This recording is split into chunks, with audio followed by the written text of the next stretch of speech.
Forrest Gump du pauvre un peu, mais ouais, carrément. Aussi, aucun film de Paul Thomas Anderson moche. Un type de film, que des mecs obsédés par des meufs, quoi. Salut à tous, ici Reg et bienvenue dans une nouvelle vidéo avec invité. Je suis accompagné aujourd'hui de... Syl, créatrice de contenu, ciné. Je tiens maintenant le club aussi, qui est un média ciné avec des potes où on parle cinéma. Ouais, vous faites des lives, des vidéos. Je fais des TikTok depuis récemment. Ouais. Aussi, en plus. Ouais. En tout cas, donc Twitter aussi, plein de recos. Tu fais plein de choses. Faut en parler, tu fais plein de choses. Je réalise aussi, j'ai fait un court-métrage qui s'appelle Dans nos veines, Nikon Film Festival. Non, je parle beaucoup ciné comme toi finalement. Donc n'hésitez pas à voir. Ouais, je fais pas mal de TikTok où je parle de certaines choses autour du cinéma, sur certains sujets sur lesquels on peut se poser des questions, comment ça se passe, comment on produit ça, etc. Donc j'essaye de parler de façon large de cinéma. Trop bien. Bah, merci d'être là. Bah, merci à toi de m'inviter. Pour cette vidéo, on va parler du coup comme d'habitude de tes films préférés, un peu séries, un peu d'autres choses si tu as envie de traiter de l'actualité ou d'autres choses que tu as vues récemment. Donc, film préféré, commence. L'un de tes films préférés, Ouais. comme Letterboxd. Ton top 3, top 1. J'ai toujours un peu de mal avec le fait d'élire des films préférés, tu vois, le truc de se dire ok, ça c'est mes films et ça bouge pas, tu vois. J'ai l'impression que dans le temps, on change énormément notre vision de la vie, notre vision de voir les films aussi. Donc on va dire que c'est les films pour le moment et qui bougent pas trop depuis un petit moment. Tu nous as vraiment fait une Letterboxd, comme tous les gars qui... Ouais. Avec 4 films que tu as envie de recommander, que tu aimes beaucoup, évidemment. Le premier, c'est Big Fish. Premier film, Big Fish, par Tim Burton, sorti en 2002. Ouais, 2001, 2002, un truc comme ça. J'ai revu là, pour cette vidéo, je l'ai revu il y a 2 jours. T'as aimé ou pas? Ouais. Ouais, c'est sympa, c'est Forrest Gump du pauvre un peu, mais ouais, carrément. Ouais, un peu ça. Bah, en mieux quand même. Ouais, explique-nous, c'est quoi Alors, Tim Burton, du coup, il réalise le film Big Fish. C'est l'histoire, en fait, pour vous la faire simplement, c'est l'histoire d'un père qui raconte beaucoup de mensonges à son fils, qui lui dit pas trop la vérité sur sa vie, et son fils va essayer de déceler la vérité parmi le faux, et on va se retrouver à la place du père, en fait. On va se retrouver dans ses aventures, essayer de voir comment il navigue à travers des mondes imaginaires qu'il s'est créé lui-même, en fait, comme un refuge. Finalement. Et en fait, c'est un film qui arrive dans la vie de Tim Burton après la perte de son papa. Et donc, c'est comme un exutoire, on va dire, un petit peu. Carrément, ouais. Il y a ce truc du pardon et de la relation père-fils, un peu. Et moi, c'est un film... C'est un père de famille qui est malade.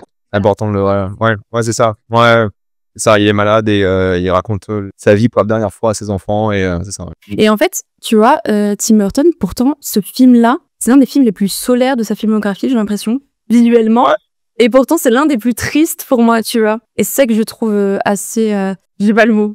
C'est mélancolique, c'est très mélancolique. Et ce qui est important, c'est que ces mondes qu'il va s'imaginer, c'est un peu aussi une fresque d'un moment de l'Amérique. Et pourquoi moi j'ai dit Forrest Gump, c'est qu'en fait il voyage dans une sorte de version fantasmée de l'Amérique qui traite de plein de sujets différents, de société de manière générale, mais c'est très vaste, quoi. Et comme Forrest Gump, lui, il le fait pour de vrai, Forrest Gump, entre guillemets, mais là, lui, il va vivre des moments de sa vie, de sa jeunesse, et tu ressens le conte presque autobiographique d'un certain point de vue, et en même temps très fantaisiste sur la vie, la mort, le paradis, le jugement dernier, presque, t'as l'impression. Il utilise beaucoup de personnages pour mettre en avant des figures de notre vie quotidienne. Par exemple, le géant, tu sais, ou la sorcière, etc. T'as beaucoup de personnages qui sont très marginalisés aussi, qu'on a l'habitude de voir dans son cinéma. Dans son cinéma. Et t'as un personnage principal qui est très naïf, en fait, et qui est OK avec ça, qui accepte toutes ses folies et qui est dans une genre de bonté un peu même parfois niaise, tu vas dire, carrément. C'est un peu trop too much. Et pourtant, t'y crois, en fait. T'y crois de par la réalisation, la mise en scène, mais aussi la photographie. D'ailleurs, c'est un Français, j'ai appris ça, qui s'appelle Philippe Rousselot. Il a travaillé sur pas mal de films, La Plaine des Singes, The Nice Guys, Nemo, un peu tout, what the fuck. Et c'est un joli film, carrément. Ça donne un résultat plutôt pas mal, et moi, visuellement, ça m'a beaucoup marqué. J'avais commencé la filmographie avec Édouard aux mains d'argent de Tim Burton, et j'étais sur un truc très sombre. J'étais très très jeune aussi, même quand j'ai vu Big Fish, et du coup, ça m'a marqué un peu toute ma vie. Ouais, que ça change un peu, ouais. Ouais, non, mais moi, ce que j'aime bien aussi, c'est par rapport, tu parlais de mise en scène, mais tout le monde se rappelle des plans un peu iconiques, sans spoiler, hein, évidemment, des fleurs, ce jardin qui crée. Planter 1 million de... Ça m'étonne pas. Ouais, ça m'étonne pas. Parce que justement, c'est très fantaisiste dans une version plus positive de Tim Burton. Certains disent que c'est son dernier bon film. Ou chef-d'œuvre, je sais pas, mais c'est son dernier bon film, en tout cas. Je sais qu'après, il a pas fait grand-chose qui a beaucoup marqué. C'est vrai. Il y a des trucs sympas, hein, même le Beetlejuice 2, moi j'ai bien aimé pour ce que c'est. Mais c'est que Big Fish, c'est un peu son dernier, sa dernière œuvre, un peu à la fois mature et j'ai envie de dire très pour enfants. Parce que même s'il y a des moments un peu, pas forcément violents, mais dramatiques, c'est un peu comme voir Bambi, tu vois. Alors il y a des trucs difficiles qui se passent dedans, mais c'est quand même fait aussi pour les enfants, pour les adolescents, pour les adultes, parce que tu vas vivre. Parce que du coup, c'est Ivan McGregor qui fait le rôle principal, on va dire principal, ouais, qui vit justement cette fantaisie, qui vit dans ce monde inventé ou pas par lui-même, par rapport à ses enfants et tout. Et c'est qu'il est très naïf. Oui. C'est ça qui est bien. Mais il est très naïf, mais il y a le vent en poupe tout le film. C'est vrai. Pour lui. C'est vrai. Il a vraiment, c'est le mec le plus adoré au lycée, c'est le mec qui rend tout le monde jaloux, qui a toutes les filles comme ça, et qui réussit tout ce qu'il fait. Et ça cache beaucoup de choses aussi par rapport au Big Fish, au symbole, qui sont encore une fois sans trop en révéler, qui parlent beaucoup du film. Mais c'est avant tout un drame familial tout de même, quoi. Oui. Au final, ces enfants, ils font pas du tout confiance à ce père. Tu sens qu'il y a des vrais traumas qui sont dedans. Tu sens que Tim Burton, il a ce truc où il en veut vraiment à son père. Mais c'est la manière dont lui, il fait ce film pour peut-être le pardonner, quoi. Oui, c'est un sorte d'hommage et en même temps pardon, et ça lui permet d'avancer aussi, je pense, à travers ce film, tu vois. Et moi, c'est là où ça m'a touchée aussi, parce que je lis beaucoup les films par rapport aux relations humaines. Et y a un gros truc avec la parentalité dont moi j'ai parlé un petit peu aussi dans mon court-métrage, avec la transmission, que je trouve hyper important. Moi, j'ai jamais vraiment su la vie de mon père avant de vraiment m'attarder dessus, mais à genre 24 ans, tu vois.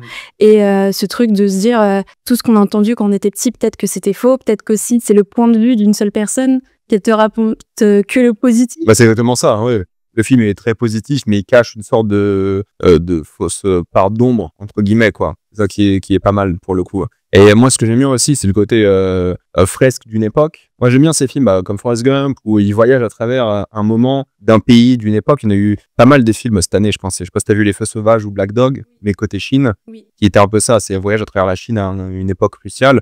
Et ça, ils l'ont beaucoup fait aux States, justement. Et Big Fish, c'est un peu ça. C'est qu'on peut le voir pour le côté drame familial. En même temps, le fait de mélanger le fantasme au rêve, au mensonge, à la réalité, avec des événements sociétaux de manière générale, parce que c'est quoi, je sais plus c'est quelle année, du coup, je l'ai vu. Mais voilà, c'est les années 70, ouais. 70, il y a plusieurs années. Un peu historique. Ouais, un truc un peu hippie aussi dans la vibe. Ouais. Donc, je sais plus s'il donne une année dans le film. Mais en tout cas, ouais, tu vis à travers ça. Dans un monde aussi qui est... Je pense que c'était avant le 11 septembre aussi, parce que le cinéma américain a beaucoup changé après le 11 septembre. Et je pense que c'était encore un film un peu sur l'insouciance, on n'a pas de problème aux États-Unis, tout se passe bien, on peut rêver du passé, mais en même temps se projeter vers le futur. Alors qu'après, les films, ils étaient un peu plus... Sombre. Et ils attaquaient un peu différemment, mais là, il y avait une sorte d'insouciance que tu retrouves un peu dans American Beauty ou des trucs comme ça, des films de cette époque-là, qui est hyper intéressant par rapport à ça. Et ouais, c'est une version un peu fantasmée de Forrest Gump, c'est pour ça, parce qu'il y avait plein de gens qui ont vu Forrest Gump, et je sais pas si tout le monde a vu Big Fish, mais c'est ça que moi j'ai trouvé touchant. Ouais. C'est que via ce voyage qu'il raconte sur un pays, il va mettre en avant des gens marginalisés, ce qui est intéressant, il va faire le lien avec ces gens marginalisés par rapport à lui, sa vie, et même le fantasme qu'il raconte, qu'il explique, c'est par rapport à comment il se sentait lui à partir de ce moment-là, le père. Et tu sais pas s'il dit la vérité, s'il ment, et c'est une sorte d'enquête, d'énigme par rapport à lui. Oui, en fait, c'est un genre de récit universel pour lequel on peut tous se projeter un petit peu. Et en fait, c'est comment ce récit universel, t'arrives à l'amener avec du merveilleux, tu vois, avec une sorte de poésie. Et c'est ce que j'aime énormément dans le cinéma. Moi, à chaque fois que j'ai une histoire, je me dis, ok, mais en fait, c'est trop plat si je la raconte comme ça. Comment je peux vraiment la romancer? Et au final, tu vois, c'est un homme qui a romancé toute sa vie, finalement, tu vois. Et nous, enfin, moi, je viens d'une famille issue de l'immigration. Et moi, mes grands-parents ont toujours utilisé le ton de l'humour pour parler de leur voyage, tu vois. Pour dire, on faisait ça plus jeune, nanana. Et en fait, tu sais que derrière tout ça, ça cache de la souffrance et de la tristesse. Ouais, c'est clair. Et c'est ça que le film essaie de montrer un petit peu. Et ce qui est pas mal aussi, je trouve, c'est qu'il y a un apport à l'art qui est intéressant. Il croise un poète à un moment. Un poète qui est dans une sorte de monde fantasmé, où on dirait le paradis, qui ne sait pas trop ce que c'est, qui est joué par Steve Buscemi. Et il est très drôle parce qu'il essaie d'écrire. Et il a il n'arrive pas. Il a écrit 3 lignes sur son poème. Et il est pour ça, il est coincé dans une sorte de version du paradis. Et il aurait tout le temps du monde. Mais il n'y a plus rien qui l'inspire dans certains points de vue. Il a plus de oui, il est avec des femmes. Il est avec des femmes. Il est plus du tout concentré. Il a complètement abandonné ça. Et c'est intéressant parce qu'il fait un lien intéressant avec ça. Et le fait de décrire un film, une histoire et comment il s'est perdu dans ce fantasme aussi. Et c'est un peu la filmographie de Burton. C'est un peu, surtout à l'époque, 80, 90 et du coup, les 2000, où il se perdait dans une sorte de fantasme. Exactement. Et il racontait une histoire qui touchait beaucoup les gens par rapport à ça. Oui, il essayait de faire rêver les gens, voyager ailleurs et tout. Et même, tu le vois, à la fin, et c'est pour ça que... Sans spoiler. Oui, pardon. Pas trop. Mais quand il légende, c'est que c'est sa dernière grande œuvre, on va dire. La fin, tu le ressens un peu en mode... c'est poétique aussi, tu vois. C'est poétique, ouais. J'ai donné une œuvre au monde et maintenant... Ouais, c'est ça. C'est un truc comme ça. Ouais, c'est ça. C'est pour ça qu'il y a pas mal de passages par rapport à l'art, de manière générale, dans l'œuvre. Mais tout est aussi, tout est très physique, en fait. Tout est très palpable. Même les décors sont très... Enfin, c'est que des vrais décors. Ouais, déjà, vous voyez le poisson de 150 kilos, là, il est en animatronique. Enfin, c'est vraiment un vrai décor à chaque fois. Et c'est ça qui est génial avec les films de Tim Burton, c'est que tu arrives vraiment à te projeter dedans visuellement. Enfin, moi, je vois un plan du film, je sais que c'est Beetlejuice, tu vois. Il met souvent les personnages du point de vue du spectateur, c'est-à-dire qu'il dit, OK, lui, il va découvrir un monde comme toi, spectateur, quoi. Du coup, tu découvres en même temps que lui, peu importe le monde qu'il a fait, quoi. Il y a personne qui habite déjà dans le monde, quoi. Il y a toujours des nouveaux arrivants et tu découvres que ce soit Beetlejuice ou Alice au Pays des Merveilles, un truc comme ça, peu importe. Il y a toujours quelqu'un d'extérieur. Et sauf que là, le monde c'est un fantasme, c'est un peu différent, quoi. Et chaque partie du monde représente un peu une partie de cet homme. Et c'est intéressant parce qu'il y a pas mal de passages qui sont hors ces fantasmes, avec les enfants qui ressentent que la colère presque envers leur père, quoi. Ils sont en mode, en fait, il y a que des traumas entre eux et t'as l'impression qu'ils ont... C'est marrant parce que lui, avec une belle vie toute heureuse, et de l'autre côté, les enfants, ils sont complètement déprimés. Tu te dis, mais en fait, c'est la faute de leur père, tu sais pas pourquoi, d'où ça vient, et c'est ça le but du film, et expliquer pourquoi ça va pas, quoi. Mais en fait, cet homme, il est adulé par même d'autres personnes en dehors de la famille. Et il est génial, ton père. Ce truc qu'on dit toujours, ouais, ton père est génial, mais toi, tu l'as jamais vu, ce qui est génial. C'est ça. Et ça, c'est hyper bien montré aussi par Roussello, qui met, tu sais, un truc hyper pâle, hyper gris dans le monde présent.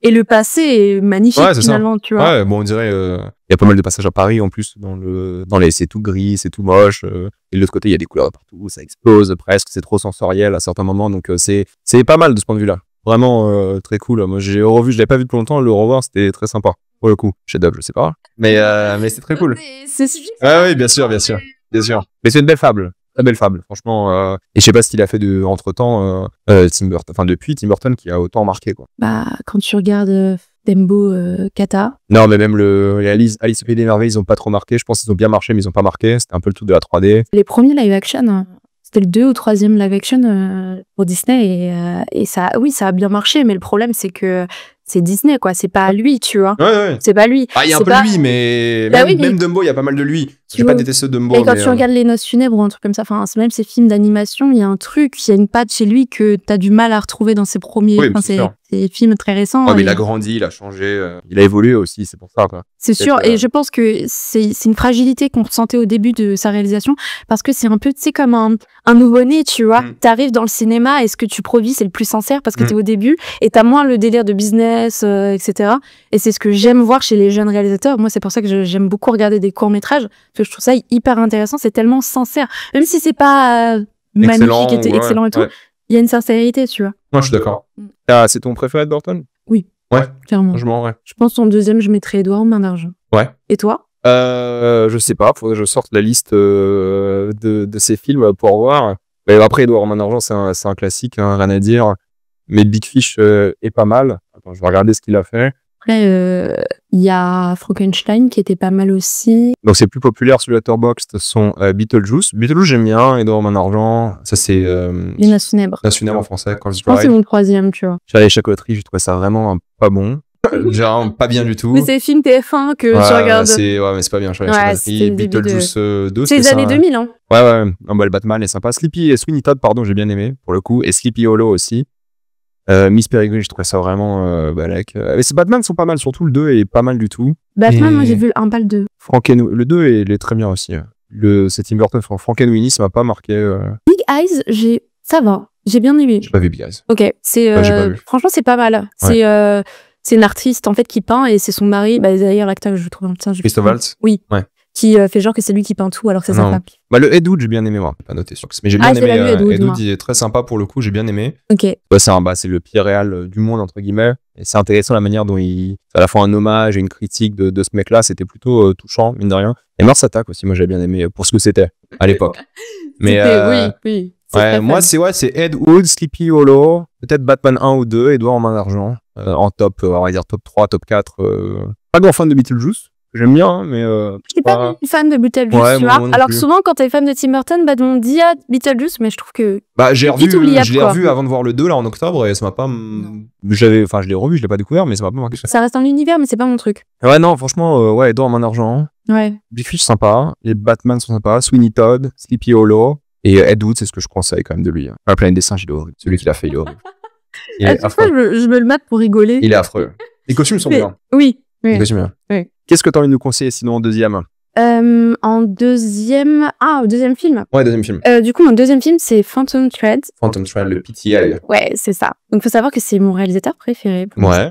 Ouais. Pourquoi c'est mon film? Pourquoi il est dans mon top? Alors, en fait, faut savoir que j'ai écouté la BO sans voir le film. Je suis Ok. une horrible cinéphile.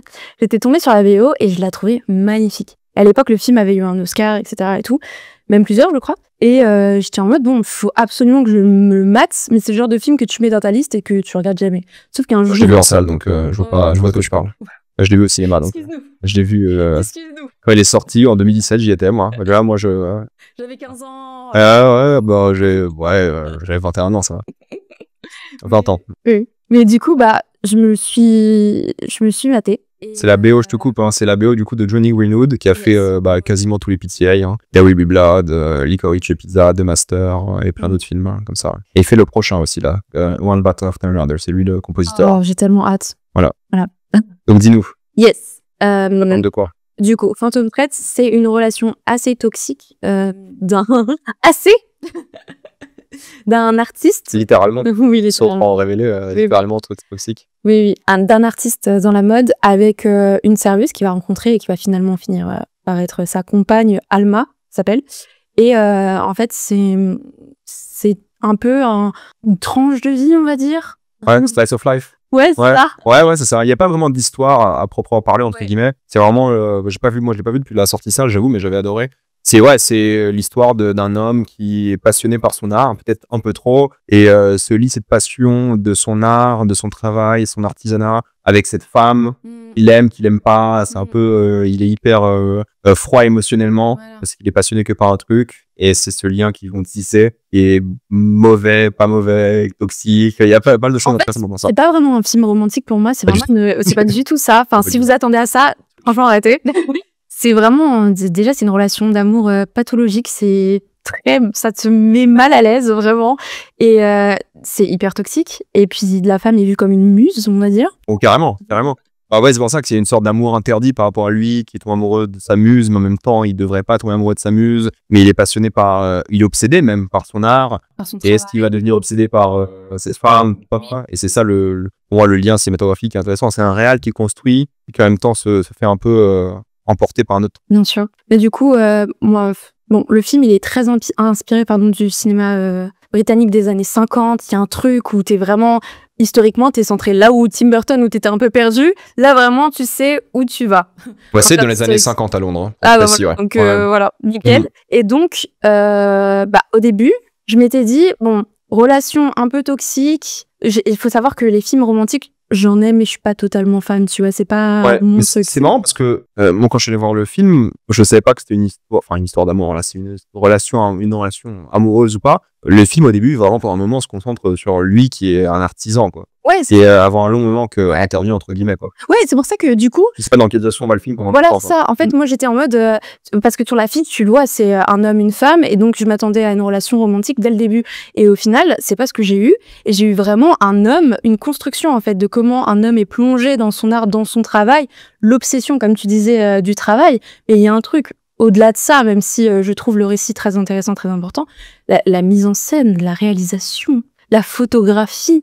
Enfin, pour moi, c'est un 10. C'est le seul film. Et je disais à mes potes, genre, quand vous allez dans le dictionnaire et vous tapez beauté, on tombe sur ce film.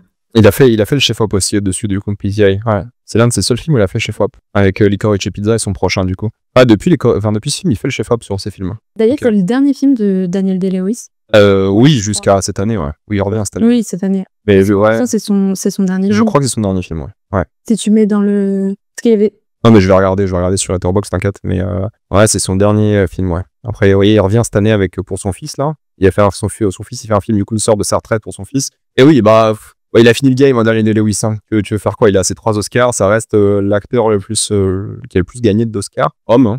pour le coup. Ouais, bah, il a fini le game, et puis chaque rôle. Ouais, c'est intéressant parce que justement, il y a ce lien entre Daniel Day-Lewis qui est complètement obsédé par son art tout le temps au point qu'il se fait du mal, il fait du mal aux autres et il détruit sa santé, sa vie. C'est pour ça qu'il a pris sa retraite, c'est qu'il n'en pouvait plus, quoi.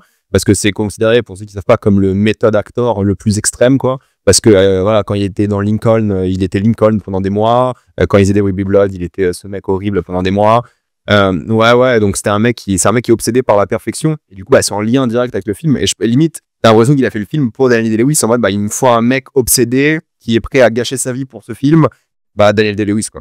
Et du coup, la rencontre se fait tellement bien parce que du coup, le réalisateur, tu le vois, il est obsédé par la mise en scène et le mouvement, surtout dans ce film, tu vois. Le mouvement des tissus, autant que le mouvement des corps, la place des personnages. J'en parlais avec, je crois que c'était Monsieur Paf, on en parlait la dernière fois, et on se disait, mais en fait, ce film, des fois, il y a des plans où ça bouge pas, et ça bouge malgré tout, tu vois ce que je veux dire? Ouais, carrément. C'est incroyable, et c'est limite expérimental, en fait. Ça donne une œuvre, et j'en parle même pas avec la musique par-dessus. En fait, pendant le film, je pleurais à un moment donné, parce que je me suis dit, mais j'ai jamais vu quelque chose d'aussi beau. Ouais, et je suis un peu d'accord. Et moi, je me rappelle quand je l'ai vu en salle, je l'ai vu qu'une fois, je crois, le film. Mais quand je l'avais vu, j'étais sorti de la salle, en fait, pendant le film, je me suis dit, ok, c'est un peu du cinéma porn d'un mec qui utilise des beaux toiles, des beaux plans et tout, parce que tu sais pas dans quelle direction va le film. Et quand t'as fini le film, tu repenses à tout le film, tu fais, en fait, c'est incroyable parce que tout ce que t'as vu au début, c'est un lien direct avec leurs relations, leurs trucs et tout. Et puis quand t'es à la fin, le truc, il y a une sorte de climax d'émotion, mais comment dire, sans trop en révéler, qui est pas forcément positif, mais à la fois un peu positif. Et donc, c'est ça qui est un peu, c'est très peu manichéen par rapport à ça vers la fin. Exactement. Et c'est ça qui est intéressant. Tous les clichés. Plus tu penses à ce film, plus tu réfléchis au film, plus tu l'aimes, quoi. C'est ça. En fait, tous les clichés que tu vas te faire sur la muse, sur l'homme obsédé par son travail, ils sont un peu retournés, tu vois, par le film. Et à chaque fois, tu te dis, en fait, je me suis totalement trompée. Je me trouve comme une... Ouais, ça, c'est exactement ça. Tu te trompes beaucoup sur ce que est le film aussi. Exactement. C'est ça qui est intéressant. Hein. Ouais, c'est hyper intéressant. Et il y a aussi un énorme rapport de force qui est pas forcément montré avec... Tu vois, moi, j'ai du mal avec les gros dialogues, les gens qui crient, etc. Il y a un truc... Pas bavard du tout. Oui, c'est pas du tout bavard. Et ça me rappelle énormément les relations un peu toxiques qu'il y a eu dans mon enfance ou quoi, tu vois. Un peu ce truc où il y a un rapport de force dans le silence et tout est montré sans trop en divulguer non plus. T'as un moment où genre... je spoil, mais c'est vite fait. Genre Alma qui mâche super fort. Et en fait, c'est le réal lui avait demandé de vraiment faire l'exprès de tellement mâcher. Et en fait, t'as Daniel Day-Lewis qui coupe la scène en lui disant « En fait, c'est insupportable ce que t'es en train de faire. » Et il le garde, tu vois, parce que la meuf est trop forte et ça marche. Je sais pas que c'était pas fait exprès. Ok. Ça, parce que moi, je l'ai vu qu'une fois et je me rappelle très bien du film. C'est marrant, le premier est sorti il y a 10 ans presque, 2017. Et il est super mémorable dans tout, quoi. Il y a une énorme scène à un moment avec des ballons qui tombent. Incroyable. Tu dis, je sais plus, c'était le Nouvel An, je crois. Oui, pas bêtise. c'est le Nouvel An. Et donc, c'est des scènes différentes. Et c'est là que moi, j'ai découvert Vicky Krieps, qui est quoi, autrichienne, allemande, luxembourgeoise, allemande. Ah, ok. Voilà. Et celle, je l'ai découverte moi, du coup. Et depuis, tout ce qui est fait, j'ai vu que dans des trucs trop bien, quoi. Elle joue tellement bien. Et elle joue dans des films français aussi. Moi, la première fois que je l'ai vue, je crois que c'était là. Alors, je l'avais pas remarqué avant. Elle m'a pas impacté avant, peut-être dans le film. C'est peut-être ça aussi, hein, mais elle m'a jamais marqué. Attends, moi, j'ai vu un autre film qui m'a beaucoup marqué d'elle, mais... Ouais, c'est compliqué sur Letterboxd parce que les titres, ils sont en anglais. Mobius, tu vois. J'ai vu Mobius en plus. J'ai pas du tout aimé. Ah ouais? Moi, je le note, j'ai pas noté, j'ai pas du tout aimé ce truc. Pardon. Ouais, c'est dur. Pas la filmographie la plus... folle. Mais depuis Phantom Thread, elle est partout, à juste titre. Parce qu'elle a été vraiment comme dans Phantom Thread. Elle est nommée à l'Oscar, je crois, en plus, dans Phantom Thread, non? Ouais. Mais non. Ah mince. Non, elle est pas nommée à l'Oscar dans Phantom Thread. Qui l'a eu alors? Ah, c'est Daniel Day-Lewis. Non, c'est juste costumier qu'il a eu. Ah, ok. Pour l'Oscar. Ils ont rien eu? Non. Elle, là, il était pas nommé. Et le film n'a pas eu de... Non, elle est nommée meilleur acteur, nomination pour Daniel Lewis, Leslie Manville, meilleure actrice, Johnny Greenwood, nommé pour meilleure musique, et il a gagné meilleur costume, du coup, nommé pour un meilleur réal, nommé pour un meilleur film, mais ils ont juste eu meilleur costume. Non, je sais pas qui a gagné cette année-là, à ce moment. Après, il était un peu boudé, je me rappelle. C'était pas non plus... Enfin, boudé, il a 6 nominations aux Oscars, hein, mais c'était pas non plus le film qui avait marqué les gens, je crois. Mais je pense qu'avec le temps, les gens vont... Et elle a pu la jouer dans ça cette année, enfin l'année dernière, le Viggo Mortensen, qui était pas trop mal. Elle était très bien dedans. C'est un peu pareil, c'est une relation amoureuse un peu spéciale. Ok. C'est cool. Et si t'aimes bien Phantom Thread, qui est une sorte de mec, voilà, comme on a raconté, inspiré, obsédé, moi, le film que j'aime beaucoup, c'est Cold War aussi. Je l'ai vu. Tu sais que j'ai vu Cold War juste avant de voir Phantom Thread. Ouais, donc ça fait un peu bizarre parce que c'est des histoires Ouais, très similaire. Enfin, très similaire, non, mais ça parle un peu d'obsession. De relations. Et c'est 1h20, ça va. Ouais. Film polonais en noir et blanc, c'est Mais c'était très bien. Je l'ai vu que 2 temps en plus. Ouais. Mais c'était très bien. Très bien. Alors, ça donne trop bien. Si vous l'avez pas vu, regardez-le. C'est très bien. Très marquant, très touchant. Je crois qu'il y a aucun film de Paul Thomas Anderson en 4K qui m'embête un peu parce que c'est vrai. j'aime bien. Mais il y a aussi aucun film de Paul Thomas Anderson moche. Non. Inherent Vice, moins marquant. Oui. J'ai pas vu Hard Eight, c'est celui que j'ai pas vu de lui. Ah, il est bien. Mais ça va. mon préféré. Ouais, mon préféré, ça reste, je pense, There Will Be Blood ou tous, en fait, Punch Drunk Love, Phantom Thread, Magnolia aussi, trop bien, Boogie Nights, trop bien, The Master, trop bien. Mais oui, filmographie, c'est considéré comme l'un des maîtres aujourd'hui, hein, l'un des plus. On lui demande des conseils, carrément. Et il va bien flopper son prochain, là. Tu penses? Ouais. Ah ouais? 30 millions, film politique, avec DiCaprio, il va flopper de ouf. Je pense pas qu'il va marcher, ils vont voir ça. Ouais. On dirait le film un peu anti-Trump aux States, là, mais ça marche plus. Mais c'est pour ça que ça marche plus, mais en même temps, ils s'en balèquent, je pense. Oui, ils s'en balèquent. C'est bon, Warner, il a pris son chèque de la Warner. De toute façon, Warner, il essaie d'attirer pas mal de réalisateurs en ce moment parce qu'ils le boudent. Enfin, ils se font bouder la Warner depuis l'histoire avec Nolan et tout, et l'histoire d'HBO Max, du streaming. Ils se font pas mal bouder, donc c'est pour ça, quoi. Vous savez pas? Ouais, il y a plein de. En fait, vu qu'ils ont commencé à ne plus sortir des films, tout simplement, oui. Ils les mettent ou en crédit d'impôt, ou ils les sortent jamais, ils les mettent dans leur fameux vault. Ouais. Et ils sortent jamais. Et puis le truc Nolan, ça. Tu vois, s'ils respectent pas Nolan, est-ce qu'ils vont respecter le petit réal à côté? Donc ils étaient moins bien vus par beaucoup de réals. Et là, ils essaient d'attirer des gens. C'est pour ça que le Sinners, ils lui ont donné un contrat qui était alléchant. Parce qu'ils essaient d'attirer des réals, ils mettent des gros chèques. Le Monjongo aussi, pareil, ils ont un gros budget pour faire Mickey 17. Et Mickey 17, personne l'a vu. Enfin, ça a flop. Ça a flopé de ouf. Ça a flop de fou. Et sous ces films comme ça, mais c'est pour attirer des réals. Comme ça, voilà, ils font leur truc qui coûte cher. Après, ils vont peut-être faire des petits projets avec eux qui vont mieux marcher. Donc, c'est comme ça, quoi. Ouais. Et puis, ils ont envie d'avoir du prestige, la Warner aussi maintenant, parce qu'ils ont une réputation de merde, ils sont endettés, ils ont envie d'avoir un peu de prestige. Ouais. Donc c'est pour ça aussi. Bon, on verra. Mais même si ça floppe, je pense qu'ils s'en balèquent. Non. Troisième film? Ouais, Decision to Live. Par Chan-wook. Donc c'est un thriller sud-coréen. Sur un obsédé encore d'une femme, pour changer. Putain, j'ai vraiment un souci. Ouais, t'as un type de film, que des mecs obsédés par des meufs, quoi. Vas-y, non mais continue, je t'en prie, hein. T'es ok. Explique-nous, explique-nous l'histoire. C'est magnifique. Ah mais t'as un genre, c'est ok. Waouh. Vas-y. Non, Decision to Live, c'est l'histoire d'un inspecteur qui enquête, un enquêteur qui du coup enquête sur un homme qui va mourir au-dessus d'un rocher, mais on sait pas trop comment. Et il y a très vite une personne qui va suspecter une femme, et très vite il va se lier un peu d'amitié. Enfin, ça va être très très bizarre avec cette femme. Ouais, il va avoir une relation encore très bizarre. Et du coup, c'est vraiment un inspecteur qui est au-delà d'être obsédé, il est obsédé par elle, mais il est aussi obsédé par son enquête. Par enquête, ouais. Encore une fois, c'est le lien. C'est pour ça que c'est intéressant que tu choisisses ces deux films, parce que d'un côté, t'as un mec qui est obsédé par son art et cette femme qui rentre dans l'histoire. Et lui, il est obsédé par l'enquête. Mais l'enquête, c'est la femme, parce que c'est la suspecte numéro 1. Et du coup, il est à la fois obsédé par cette femme pour qui elle est-ce qu'elle dégage et tout ça. Ouais. Et en même temps, l'enquête, il est censé être obsédé par elle, vu que c'est elle la suspecte. Oui. Donc, suspecte. Oui, c'est ça. Donc, il est censé être obsédé par elle, en théorie. Mais ça va évidemment trop loin, un petit peu, quoi. C'est ça. Bien sûr. Et donc, c'est une structure de film noir, on va dire, mais avec vraiment la patte Park Chan-wook. Très coloré, d'ailleurs. Oui. Ouais. Oui. Paradoxalement, l'un des plus beaux films que vous allez voir la décennie, 2022. Ouais. Et du coup, c'est un peu avec l'héritage de Alfred Hitchcock, du film noir, mais qui, en fait, vraiment est très très loin des clichés de la femme très sulfureuse.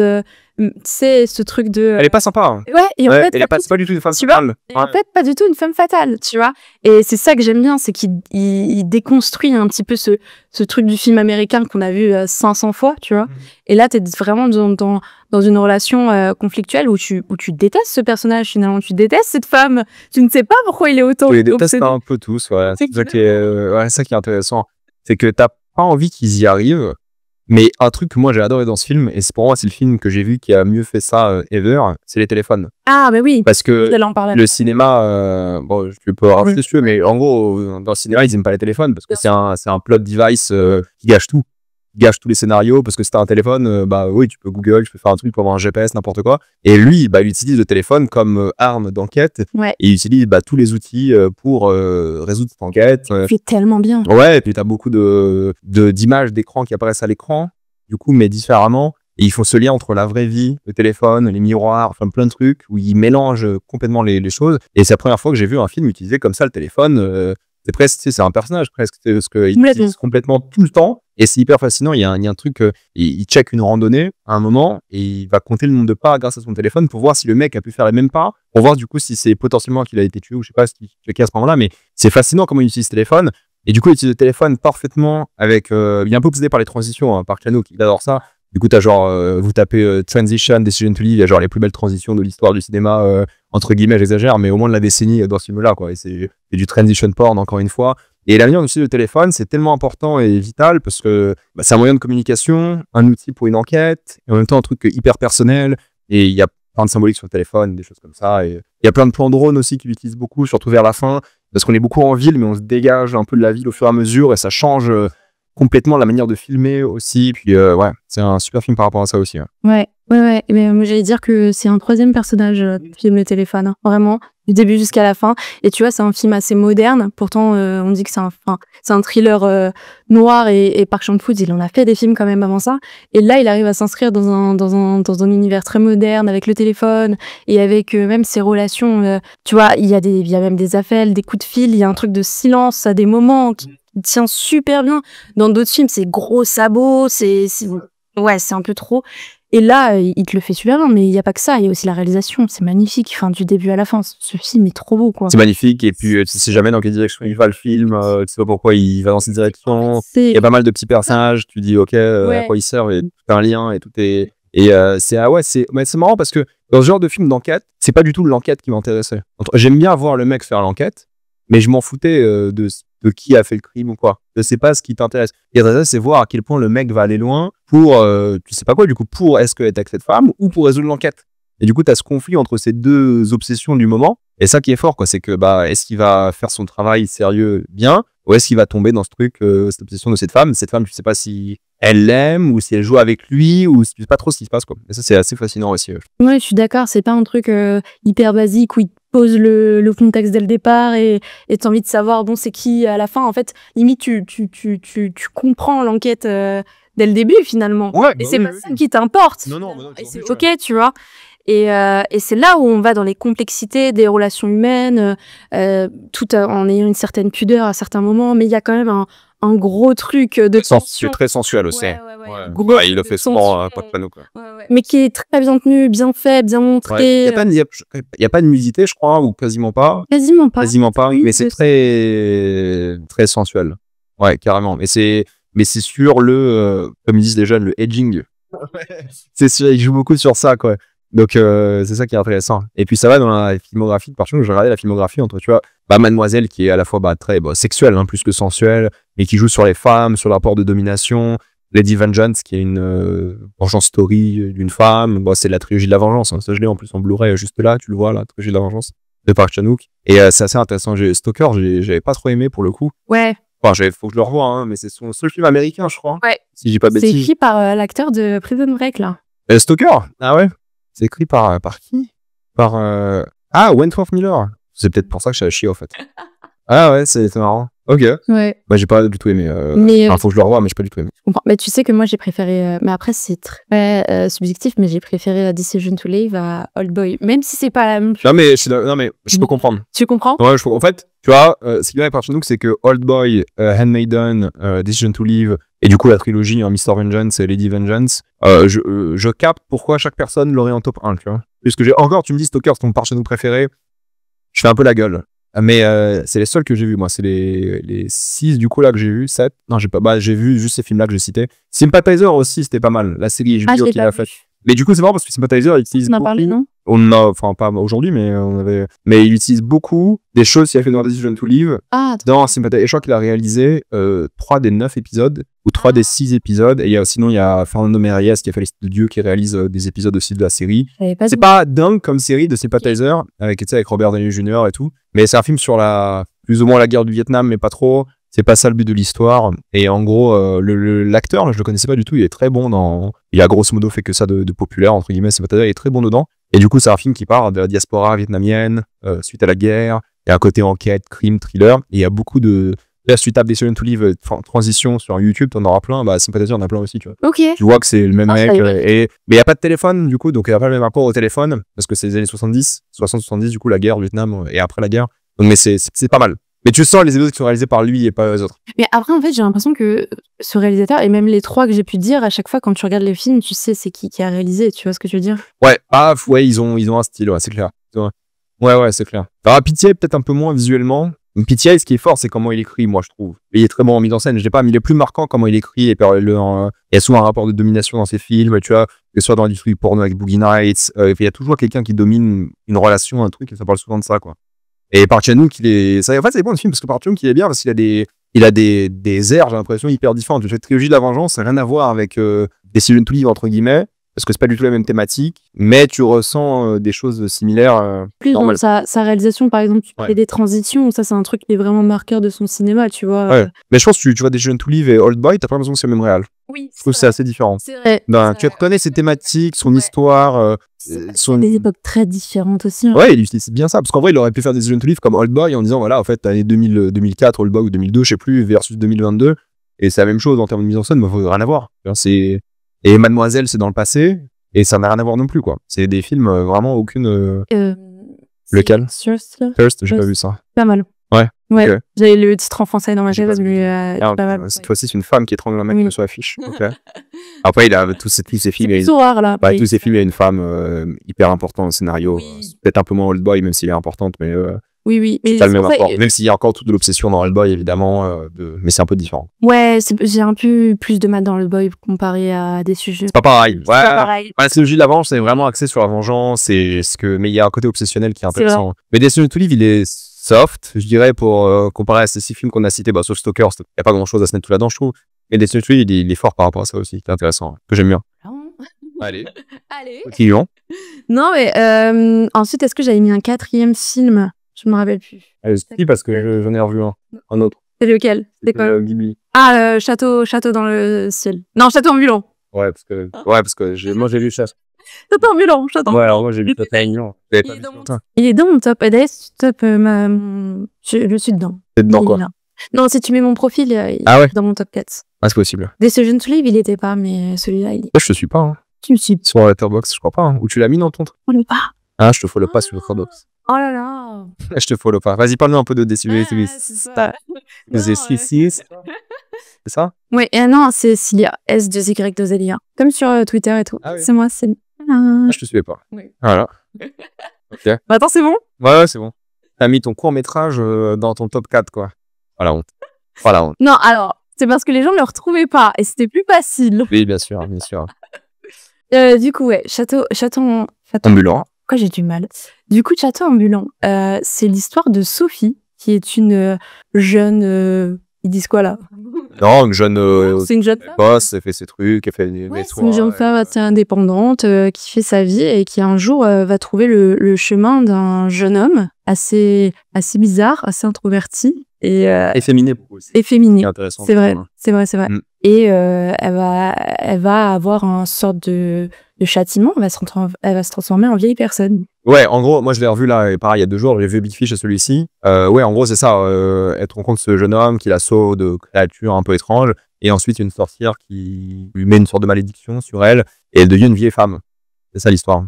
Et elle tombe du coup sur ce château qui bouge, et essaie de se retrouver, de s'accepter en tant que vieille femme, en même temps ôter la malédiction, et du coup elle rencontre plein de personnages. C'est le truc un peu classique Ghibli, où personnage, aventure, odyssée, un peu...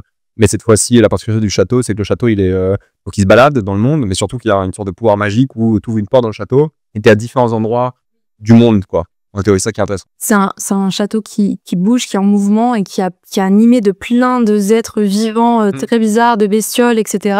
Et pareil, il y a des adjuvants, hein, comme dans tous les films Ghibli, t'as des petits personnages qui sautent de partout, etc. Et en fait, malgré tout ce qu'on vient de vous dire d'hyper merveilleux, ce film, il parle de guerre. Il parle de guerre, il parle de conflits, de guerre, d'armée. Ouais, j'essaie de... Ouais, en fait, il y a beaucoup de trucs. Il y a un truc sur l'acceptation de si on dirait un prince dans un Disney, tu sais, qui arrive, mais qui est à la fois étonnamment très efféminé. Ça me met à faire un truc, parce que moi, quand j'avais vu quand j'étais plus jeune, j'avais pas l'impression qu'il était aussi efféminé, mais c'est important dans l'histoire, parce que il est différent des autres en même temps. Il ressort du tas par rapport à comment il s'habille, son comportement, mais il a ce truc un peu... androgyne un peu. Ouais, c'est ça. Ouais, c'est ça. Et quand tu vois, bah, de toute façon, le truc Letterboxd, il spoil un peu donc, peut-être regardez pas ce Letterboxd, mais il a un truc un peu particulier par rapport à lui. Il explique pourquoi il est comme ça. Et t'as un lien qui est fait, comme d'habitude, entre la nature, le côté, même le château, c'est un truc énorme, industriel, mais vivant à la fois. Donc, c'est assez particulier. Puis t'as des enfants. T'as un personnage, c'est littéralement du feu. Il faut le garder en vie, mais le feu, t'as pas envie de le garder en vie parce que le feu, c'est un peu la destruction. Mais à la fois, c'est ce qui te réchauffe. Et il y a plein de liens qui sont intéressants par rapport à ça. Et c'est aussi l'histoire d'une jeune dame qui devient une vieille dame, et qui est traitée complètement différemment. Et on rencontre d'autres vieilles dames, dont la sorcière dans le film, qui est peut-être pas si mauvaise que ça. Et puis il y a un truc un peu bizarre par rapport à elle. Puis ils rencontrent des rois, des trucs. Et ils ont tous une sorte de haine envers eux-mêmes et vers les autres. Et ça, c'est intéressant par rapport à ça. Parce qu'ils sont... c'est une sorte d'ode à l'aventure, mais pas par rapport au décor, au truc, mais par rapport vraiment au parcours de chacun. Parce que cette vieille dame, elle voudra aider les autres un petit peu par rapport à leurs traumas, leurs problèmes, et ce château devient une sorte d'endroit d'accueil des autres. Ça devient une sorte de terre presque parfaite pour que les autres vivent et tout. Donc ça qui est pas mal, je trouve. Mais moi, je trouve pas que c'est l'un des meilleurs. Moi, j'adore. Hein. Je trouve pas que c'est l'un des meilleurs de Ghibli. Non, mais objectivement, je pense pas que ce soit le meilleur. Mais subjectivement, c'est mon préféré. Ouais. Je crois que c'est la première fois que j'ai entendu une phrase qui m'avait autant un peu marqué à l'époque. C'était un truc du genre, je l'ai plus exactement, mais c'était un truc du genre, de toute façon, on s'en fout des deux camps. Les deux font la guerre, en fait, et les deux foutent la merde. Tu vois. Et c'est cette prise de conscience que tu as dans les films Ghibli à un certain âge. Tu regardes et tu te dis, putain, en fait, tous les films d'animation me montraient pas ce que je vois avec celui-ci. Il y a un truc de conscience de ce qu'on est en train de vivre, de ce qu'on est en train de faire véhiculer. Et même dans tous les personnages, il y a un truc pas très tranché en disant, ah, lui, il est mauvais. Bah, ok, c'est un mauvais personnage jusqu'à la fin, tu vois. Et donc, il y a une quête de soi aussi, tu vois, avec... Vraiment, ouais. C'est un rite initiatique. Hein. Mais c'est ça qui est drôle, c'est que c'est un rite initiatique. Une vieille dame. En fait, elle est pas vieille, elle est jeune, mais elle est vieille en réalité, quoi. Et ça joue beaucoup d'ailleurs sur ça. C'est dur de se rappeler si tu l'as pas vu depuis longtemps, mais en gros, ça joue beaucoup sur le fait que la vieille dame, parfois, elle redevient humaine. Enfin, humaine, elle redevient jeune, mais tu sais pas pourquoi, tu sais pas d'où, et c'est pas vraiment expliqué. Et c'est assez particulier et assez intéressant. Ouais. Et même le regard que le garçon lui porte aussi. Ouais. Le garçon qui lui aussi se déguise en vieux bonhomme, et c'est il a une grosse barbe, mais c'est lui, c'est faux, il se déguise alors qu'autre, il peut pas être déguisé, et cache son identité, en même temps, elle a envie de... Et c'est super intéressant par rapport à ça. Et il y a un truc aussi qui va vraiment loin, je trouve, dans le climax, qui est pas forcément prévisible. Je sais pas si tu t'en rappelles pour le coup comment il finit, mais voilà, sans révéler. Et c'est assez intéressant. Et t'as pas mal... Ouais, la scène de fin est assez marquante, mine de rien, par rapport à l'esthétique aussi. Ah, mais tout l'esthétique du film, pour moi, c'est l'un des plus beaux, genre c'est top 3. Non, par contre, ouais, parce que t'as des scènes, il y a tellement de personnages, et ils bougent tous, et tout est en mode, ils ont fait ça là. Mais oui. Ils ont dû faire des années et tu comprends pourquoi il y a de merde, fait chier, parce que tu te dis, mais putain, mais la beauté du truc, mais je crois qu'il y a un plan qu'ils ont pris 3 ans à faire, ou des trucs comme ça. Ouais, mais il y en a plein. Mais en fait, à chaque fois, ils mettent un gars sur un plan de 2 secondes, et ils passent 2 ans dessus, quoi. Oui. Alors que, mais en fait, il y a tellement de personnages, et surtout que là, vu qu'il y a pas mal de parallèles entre la richesse, la pauvreté, le fait, parce que vu que ça va aller de entre guillemets, paysans qui vivent la guerre à genre les rois qui décident de la guerre, t'auras des décors qui seront remplis d'objets, de trucs et tout le temps, et qui vont même bouger, interagir, et plein de personnages, la cour royale, il y a plein de personnages. Il y a plein de personnages, et il y a aussi un personnage qui est central, c'est vraiment le soldat, en fait. Ouais. Comment, en termes de soldat, toi qui es envoyé pour combattre pour une personne vers une autre personne, en fait, tu es un genre de messager pendant tout le film. Vraiment. Qui est, malgré lui, obligé de faire certaines choses qu'il n'a pas envie de faire. Et en fait, tu le vois parce qu'ils se détestent, en fait. Ils se détestent, ils détestent. Ils détestent tous, hein, oui. Dans le film. C'est ça qui est intéressant. Ils ont tous du mal avec eux-mêmes. Ouais, mais ils ont tous... Même le feu, il y a un, parce que le sage-feu qui contrôle le château, du coup, entre guillemets, ambulant, enfin, il y a un rôle à jouer dans la manière dont le château fonctionne. Et il y a un truc par rapport à tous les personnages où ils sont en quête d'eux-mêmes, dans un monde qui est pas en quête de quelque chose, mais juste en quête de destruction. C'est toujours la même chose, c'est la guerre qui a toujours critiqué Miyazaki, c'est l'affect qu'il a à la nature, aussi qui a toujours été hyper intéressant. Ouais, alors, pourquoi moi je le mets dans un de mes préférés? Parce que, au-delà de parler des thématiques qu'il en a déjà parlé, faut savoir que déjà c'est un film qui s'inscrit à une période où Miyazaki voulait totalement arrêter. Il voulait reprendre sa retraite Changer. pour changer comme la plupart de ses films, comme juste avant le voyage de Chihiro, pardon.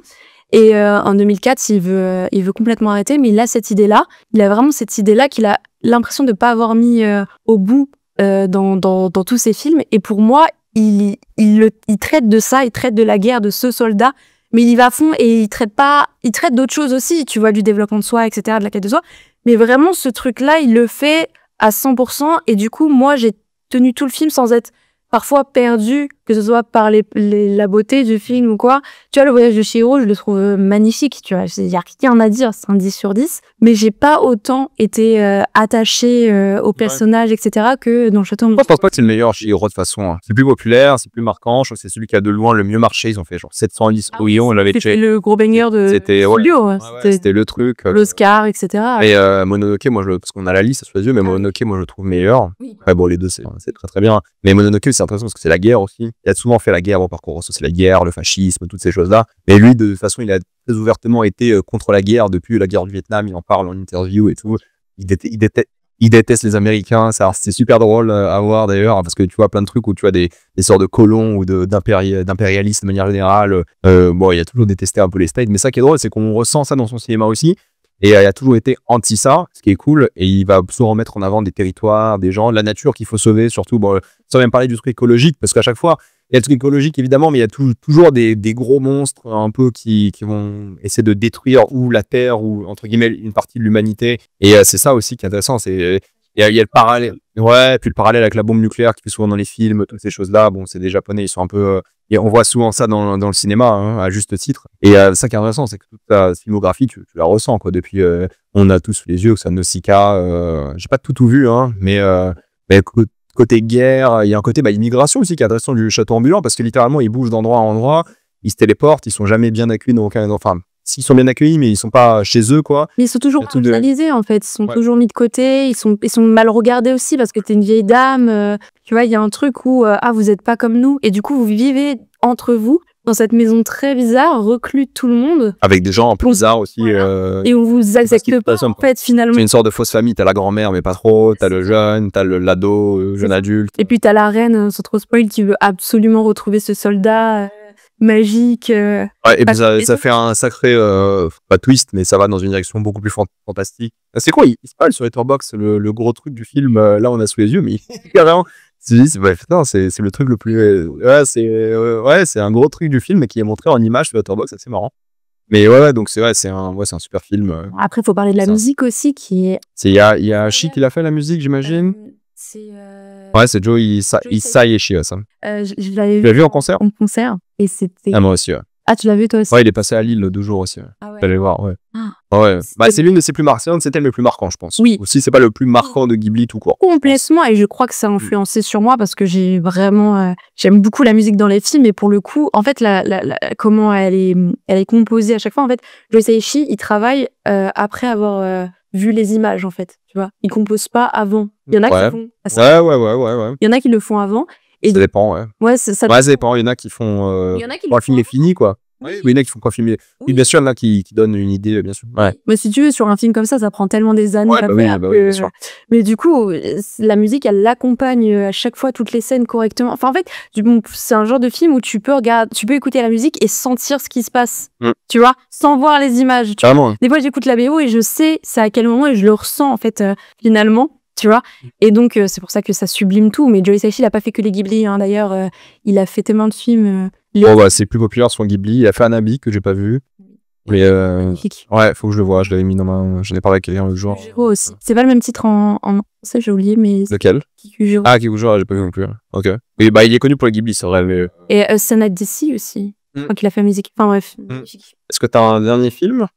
En fait, je crois que j'ai pas mis de dernier film là, mais je voulais parler d'un genre parce que je l'ai pas mis dans mon top, mais faut savoir que c'est des films que j'aime énormément. Je sais pas comment les appeler, on va dire, mais c'est le genre de films un peu ancrés dans le réel et qui sont empreints sur les sujets un peu sociaux, on va dire. Ouais. Tu vois? Comme quoi? On peut dire, je crois le premier que j'ai en tête, c'est peut-être Capharnaüm. Ouais. Qui sont en fait de Nadine Labaki, normalement, qui est une Française, donc c'est un film franco-iranien, si je dis pas des bêtises. Et c'est le genre de film que j'aime énormément. D'ailleurs, au début, tu voulais faire une petite vidéo pour parler des films avec moi, des films inspirés d'histoires vraies. Je sais plus, c'est possible. Mais parle de ce que tu veux. Parle de ce que tu veux. Non, mais du coup, j'aime énormément ce film, inspiré d'une histoire vraie d'un enfant qui est maltraité et qui décide de porter plainte contre ses parents pour maltraitance en fait de lui-même. Alors le film, il est dit Iran, pardon, c'est Liban. Le film est vraiment très dur à regarder. Tu l'as pas vu? Non, je l'ai pas vu. Et du coup, il est sur ma liste depuis pas longtemps.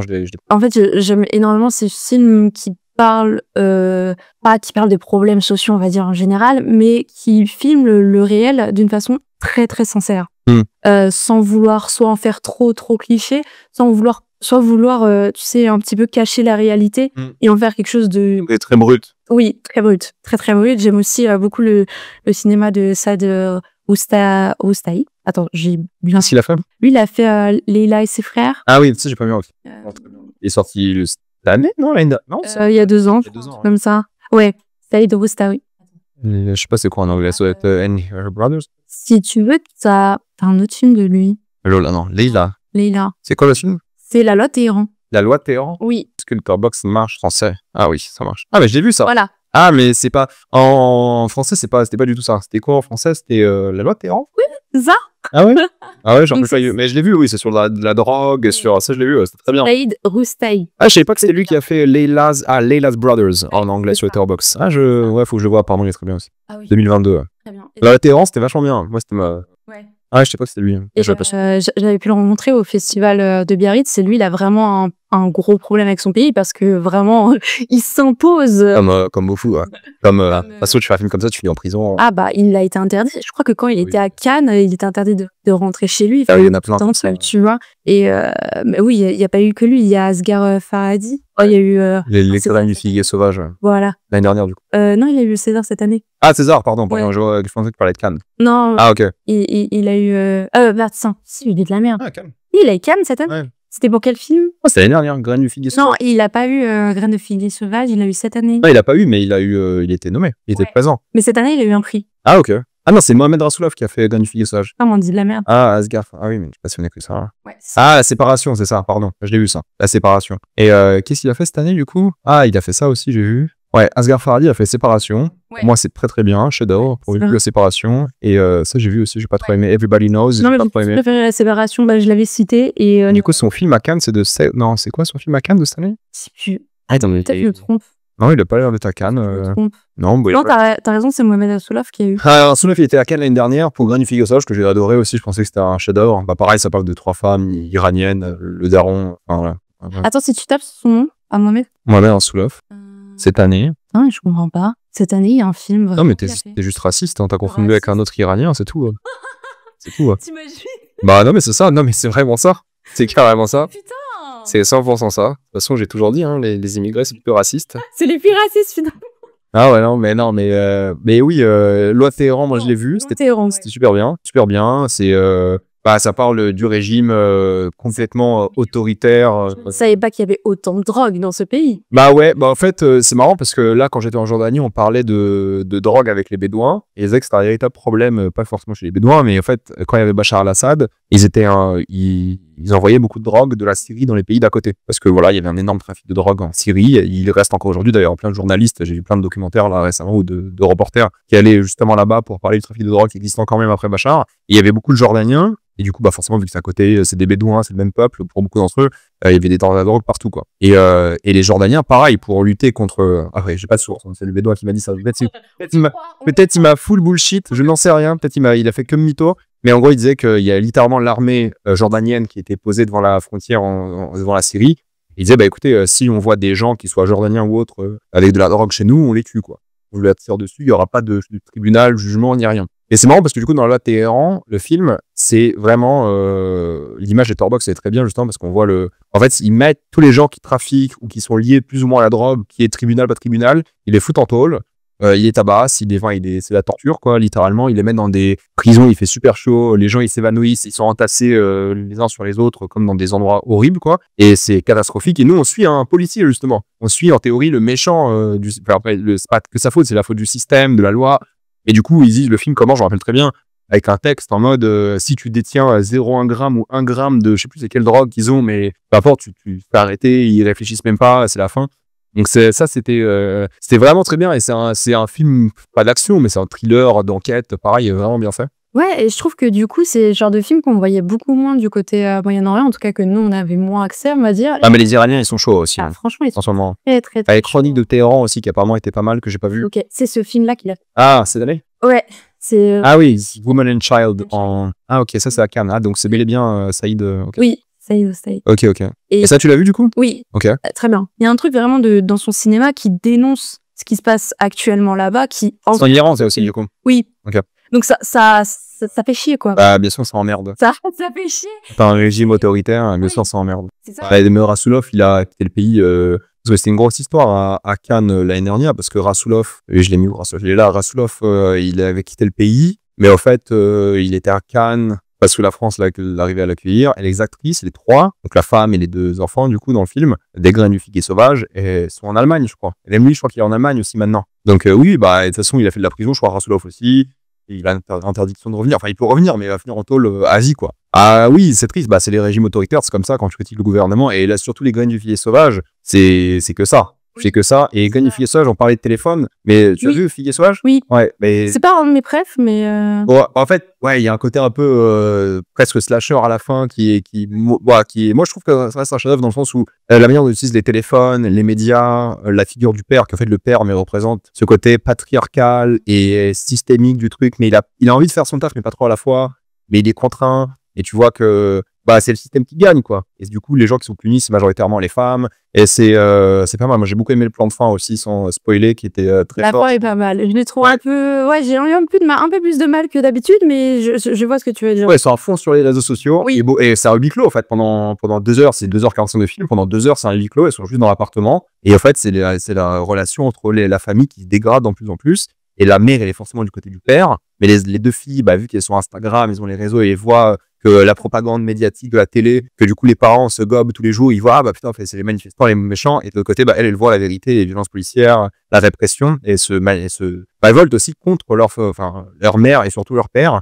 Et du coup, c'est comment elle arrive à convaincre leur mère, est-ce qu'elles vont y arriver, le père qui est même pas dans cette histoire, le père il fait juste sa vie presque, entre guillemets, et d'un coup, ouais, il fait sa vie et d'un coup ses filles lui cassent les couilles, tu vois, tu sais, il est vraiment même dit qu'est-ce qui s'est passé, tu sais, j'ai rien fait, et en vrai, il fait rien de mal par rapport à la famille, Mais oui. mais en fait, il représente quand même ce truc qui est genre le vrai problème, parce qu'en fait, ils font ces trucs-là sans s'en rendre compte, quoi. Ils font, bah, tu sais, lui, littéralement, il est juge, je crois, dans le film, ou un truc comme ça, et enfin, il veut devenir juge, en fait, il signe les exécutions.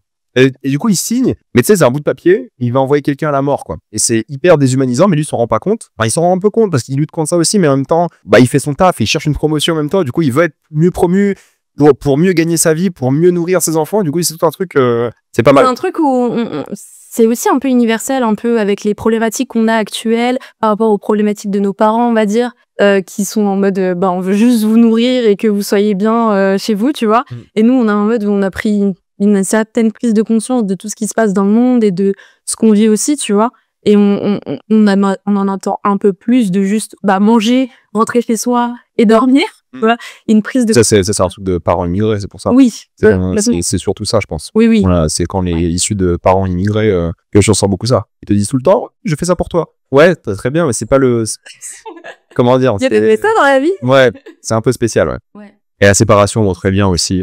Très bien, ouais. Très touchant. Un d'autres comme ça, peut-être? Peu importe. Les Chroniques de Téhéran, c'était bien aussi. Enfin, apparemment, c'est bien, mais j'ai pas vu non plus. Il est sorti à peu près au même moment que Les Graines du Figuier Sauvage l'année dernière. Mais j'utilise pas assez Letterboxd. Je me passe une liste. Tu peux le faire en live. Hein. Moi, je le fais en live. Non, mais je te jure, je le fais en live. Genre, je remplis des films Letterboxd en live et j'en parle avec les abonnés. Trop bien. Ouais, du coup, les gens, ils aiment bien. Chronique de Téhéran, c'est ça? Non, je sais plus, c'est ça. Oh, bon, bref, c'est Chronique de Téhéran en français. Le Letterboxd, c'est un peu chiant parce que faut le mettre en anglais pour trouver. Ouais. Un peu compliqué. T'en as d'autres, peut-être? Il y a quoi d'autre? Il y a Persepolis. Ouais, l'animation. Ouais. Ça, ouais. Ouais, très bien, ça. Ouais, t'as... Après, plus français, mais Indigène, qui m'avait beaucoup marqué. Indigène, c'est quoi, ça, déjà? Ah, c'est un film avec Jamel Debbouze. Ouais. Indigène, c'est un film français absent. Quelle année? Non, mais dis-moi. Je crois que ça, c'est 2001, un truc comme ça. 2000... Mes films, je pense qu'ils vont me dire. Ah, Oui, parce qu'en fait, après le film, les indigènes, ils ont été revalorisés, on va dire. Ok. Ils ont reçu une. Alors, c'est peut-être pas un film excellent. C'est ça, un Days of Glory. Voilà, c'est pas un chef-d'œuvre, honnêtement, mais. C'est un film sérieux? Ah oui, c'est un film sérieux. Qui parle, en fait, des indigènes africains. Africain, genre. T'as nord-africain, t'as sénégalais qui se battaient pour la France. Pendant la Seconde Guerre mondiale, ok. La Seconde Guerre mondiale. Okay. Donc, le traitement un peu de ces personnes un peu emmenées au front de force, dont on s'en fout complètement, tu vois. Il y a une dizaine. Char à canon, ouais. Ça, ouais, voilà, char à canon. Et ben, ça m'avait beaucoup marqué parce que, enfin, je me rappelle qu'on avait loué le DVD au vidéoclub et mon père voulait nous montrer. C'est un film, c'est un devoir de mémoire, voilà, comme Riyad dit. Mais c'est vraiment. Ah oui, ton pote, ouais. Mais c'est vraiment un film qui m'a marqué à l'époque et tout, parce qu'on n'en parlait pas, en fait, de ces histoires-là. Et puis, nos grands-parents, ils nous en parlaient pas du tout. Donc, on avait besoin d'avoir un truc pour nous montrer un peu plus. Et les documentaires, bon, voilà, quoi. Donc, le film, je dis pas, les documentaires, c'est très bien, mais à un certain âge, quand t'as 6 ans, le film, il est pas mal, il est costaud dans ta gueule. Je peux pas dire, tu t'en rappelles.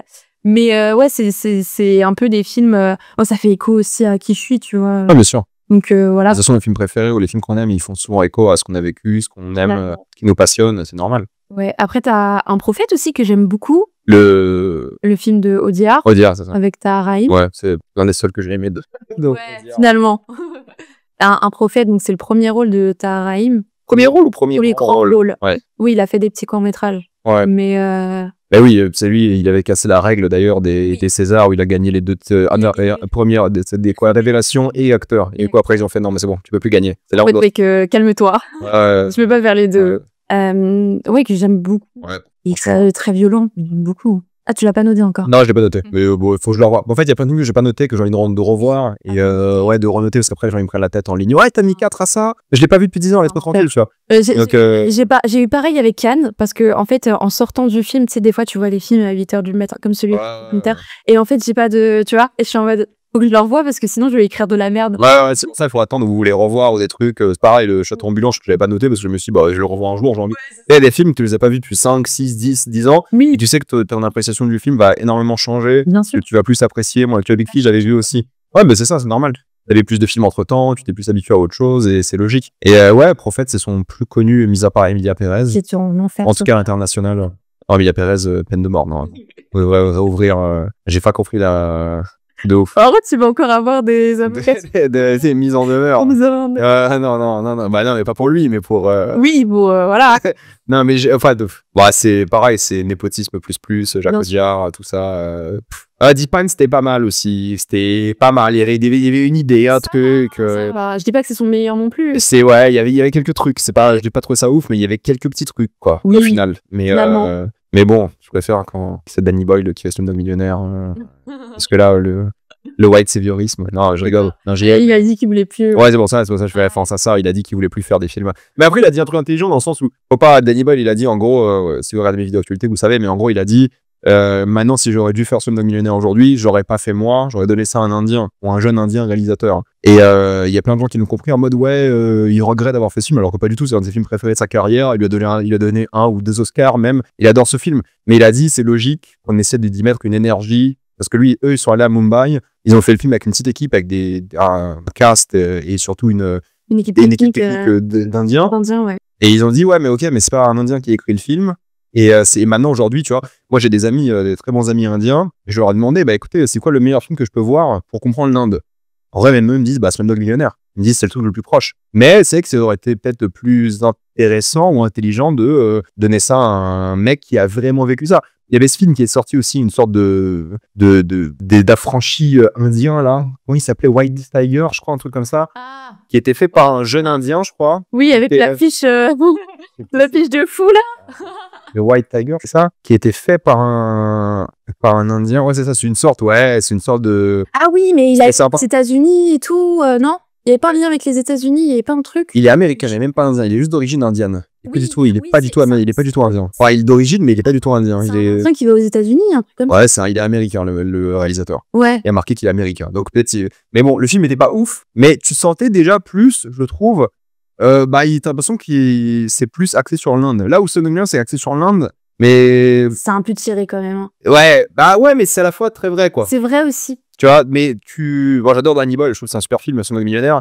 Mais je trouve que c'est intéressant son approche de dire, bah, peut-être je vais produire le film et aider à écrire et peut-être être là pendant le film, tu vois, co-réaliser ou même réaliser. Mais j'ai envie de voir ce qu'un jeune Indien qui a vécu ça peut le faire. Et en fait, c'est cool parce que ça donne des films. White Tiger, c'est un Américain qui fait ça. Dev Patel, c'est un Britannique qui fait Monkey Man. Mais tu ressens un truc différent, tu vois. Et ça, c'est intéressant. C'est très intéressant. Tu vois, les films iraniens, si c'est pas un Iranien qui le fait, je pense que tu le ressens. C'est pas une bonne ou mauvaise chose, je dis juste qu'en fait, c'est intéressant. C'est très intéressant la question de est-ce que si t'es concerné, tu dois faire un film. Et j'en avais parlé sur le sujet, je parle. J'en ai parlé avec la réalisatrice de Have to Have Sex. Ouais. C'est britannique aussi. Ouais, Molly Manning Walker. C'est bien, Have to Have Sex. Très très bien. Et on avait parlé du film Spring Breakers.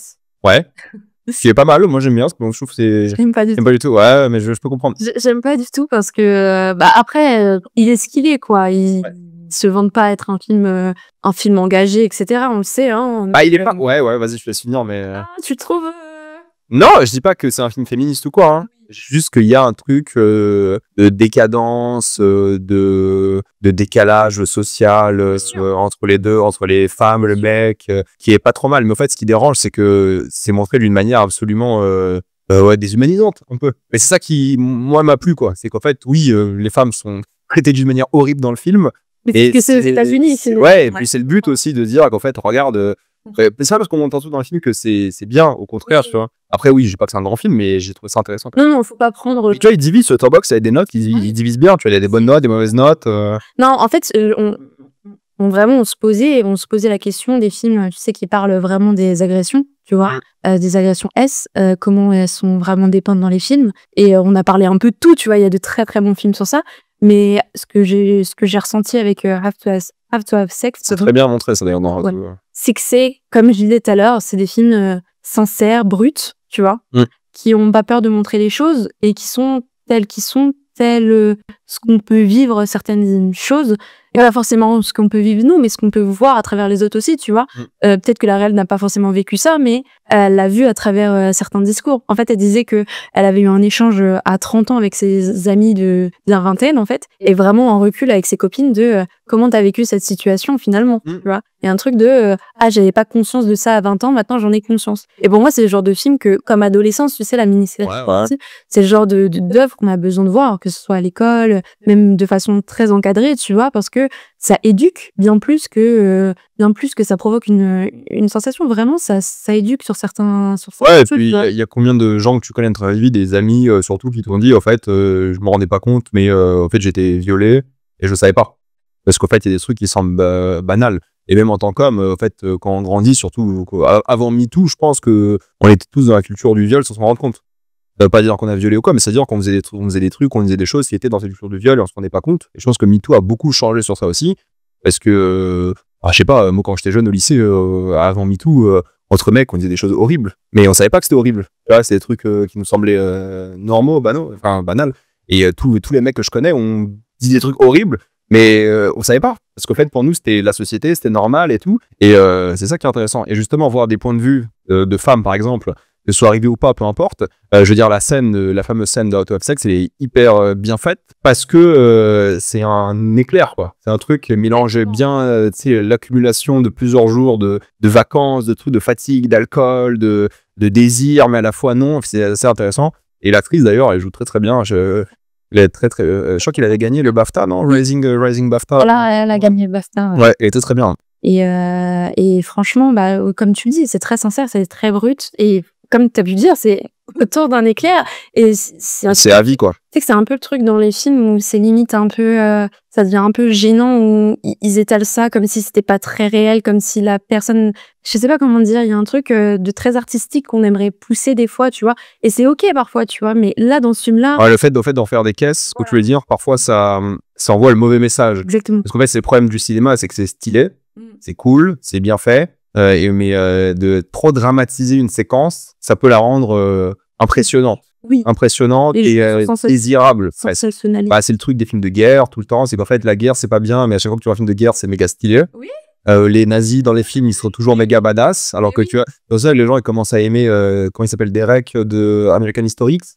Parce que le mec, tout le film te dit c'est pas bien de faire nazi. En fait, vu qu'il est extrêmement charismatique lorsque c'est un nazi et il dit des trucs qu'en fait on entend maintenant dit par plein de politiques. mais mot pour mot, comme j'ai revu il y a 5 ans le film, et bah c'est vraiment la même chose qui est dit par la télé, quoi. Bah, mais vu qu'il est méga badass, bah les gens l'aiment bien. Oui. Et ça, c'est un vrai souci. Et tous les nazis que tu croises dans le film, c'est pas des losers, quoi. C'est non, mais ils sont stylés. Et c'est non, mais ils sont stylés.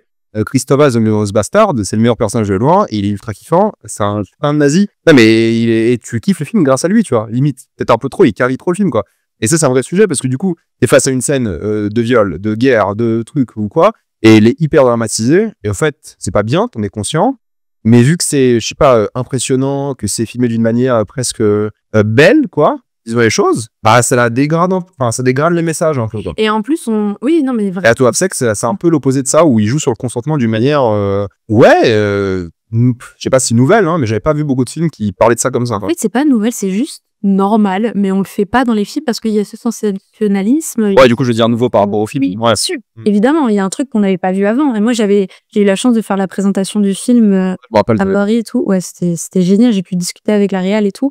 Et il y avait vraiment un truc de sincérité qu'on recherchait un peu dans cette représentation des violences. Et puis, c'est intéressant parce que les personnages dans To Have Sex, sans vouloir être méchant, c'est un peu des cassos, les filles, quoi. C'est un peu des, tu sais, je sais plus d'où elles viennent et tout, mais, et c'est vraiment non, oui, je sais, mais tu sais, ils doivent pas venir d'un truc, je sais plus c'était quoi, parce qu'il y a une discussion dans le film par rapport à la fac. Ils vont rejoindre parce que c'est des lycéennes et c'est leur dernier séjour avant d'aller à la fac, je crois, ou un truc comme ça. Et du coup, elles veulent perdre leur virginité, c'est ça l'histoire. Et donc, il y a un truc par rapport à elles où on dirait, enfin, elles sont un peu connes, quoi. Tu vois, c'est l'impression. Mais oui, les femmes comme les hommes, c'est des loups. ouais, ils craignent un peu. J'ai pas envie d'être trop méprisant de classe, mais tu vois, là, il y a un truc où ils sont mal vus. Ouais.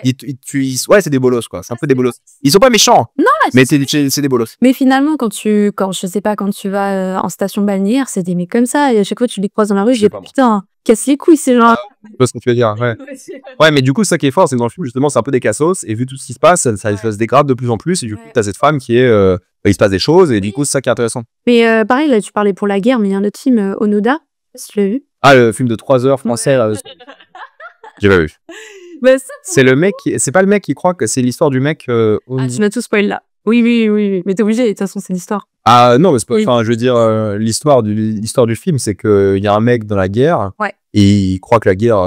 J'ai pas vu le film, j'en sais rien. Mais moi, la bande-annonce, de ce que j'ai compris, c'est qu'il se croit dans des situations de guerre, mais c'est l'histoire du mec dans la vraie vie qui a vécu la guerre après qu'il soit fini, quoi. Donc il se croyait encore en guerre, il était tout seul. Non En fait, on lui a dit la guerre s'arrête quand on te le dit. Ouais. Et personne ouais, ça. Ouais, bah, le titre, quoi, c'est 10 000 jours dans la jungle. La guerre a pas duré. Mais lui, il a pas duré 10 000, tu vois, la Seconde Guerre mondiale. Et pour le coup, Mais c'est une histoire vraie. Oui, Il y a plusieurs gars qui. En fait, eux, ils étaient très, comment dire, ils suivaient les ordres, tu vois. Ils avaient un truc de régiment, on suit les ordres et on doit mourir si on les suit pas, les ordres. Ouais, bien sûr. Donc, il y avait un ordre, un commandant qui dit, voilà, là, c'est la guerre. Et ils avaient capturé des Américains, je crois, comme ça. Et en fait, quasiment la moitié meurt, je spoil. Mais du coup, tu suis ce mec. Et il reste 3 heures de film. Ouais. Tu suis ce mec pendant 10 minutes. Et moi, c'est le genre de film que mon père adore. C'est pour ça que je le regarde. C'est un dad movie. C'est vraiment les films des darons, tu vois. Et là, tu suis dans cette guerre et il se passe des fois rien pendant 30 minutes, tu vois.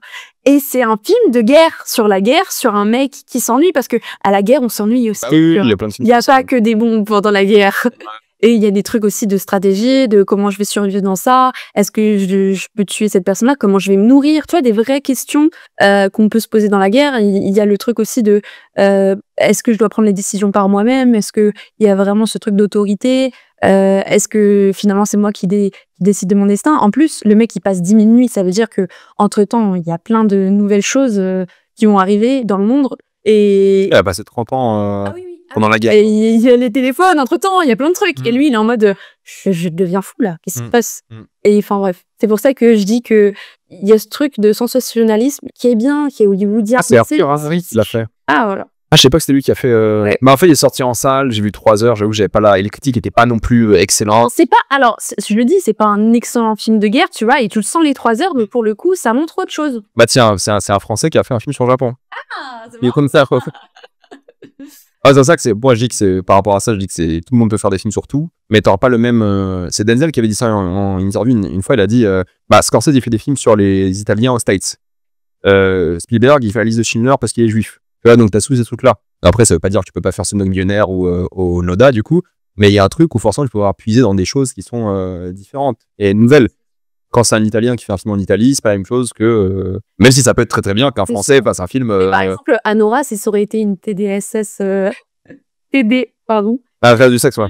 Ouais. Bon, on peut dire, on est sur YouTube. On fout. Qu'est-ce qu'ils vont faire YouTube? Non. Ouais, ça aurait été. Moi, j'adore Anora, donc. Ouais, j'adore Anora. J'adore Anora.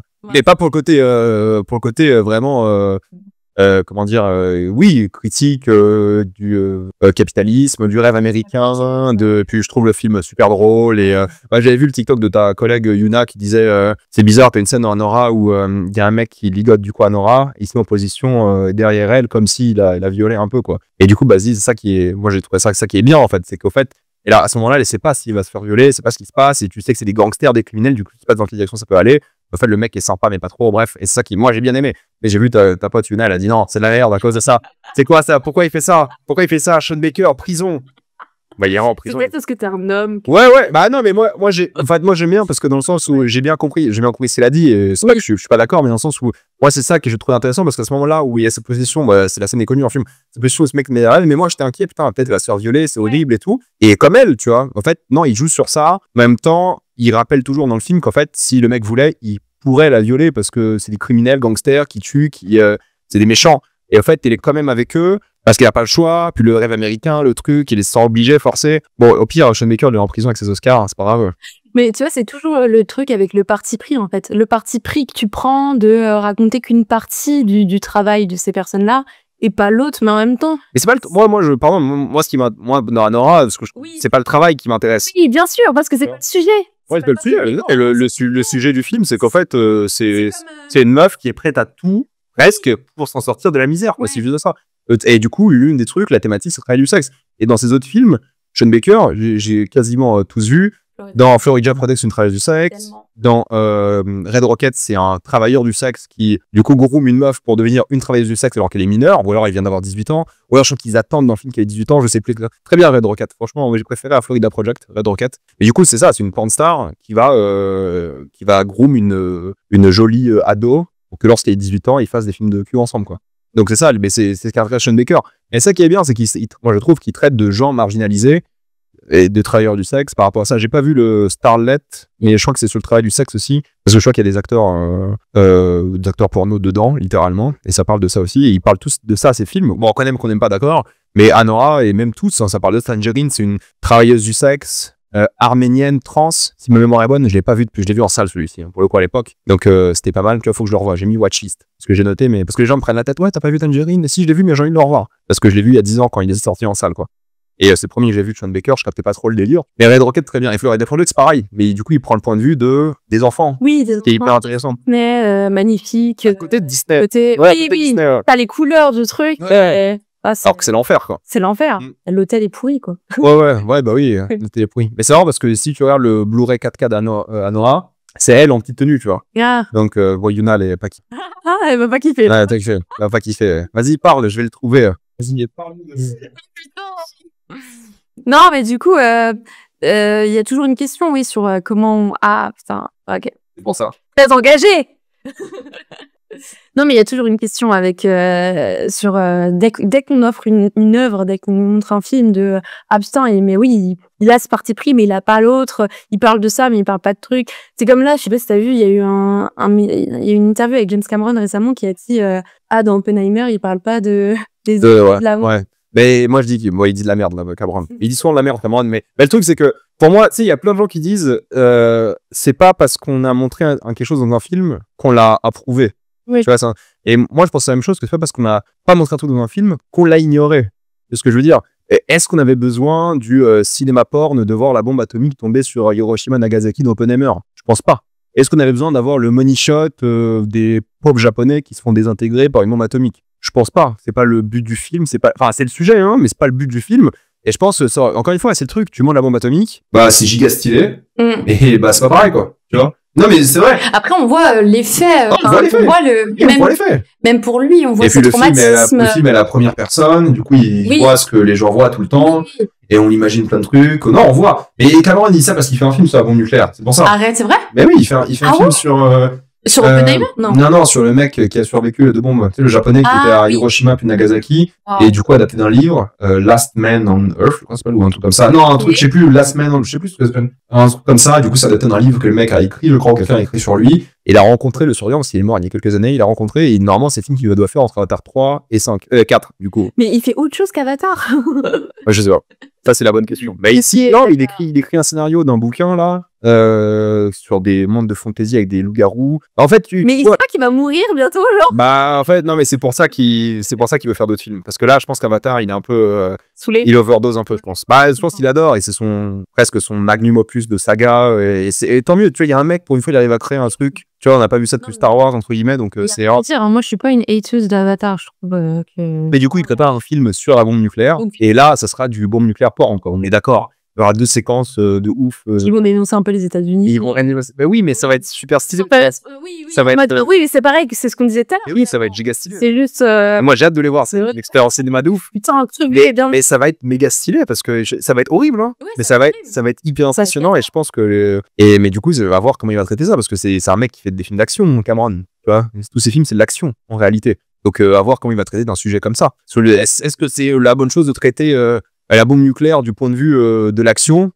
Tu vois, quand tu vois dans l'un truc qui avait impressionné les gens, c'est le 2e Wolverine. Il commence avec la bombe nucléaire. Super stylé. Non, mais c'est vrai, c'est super stylé comme séquence.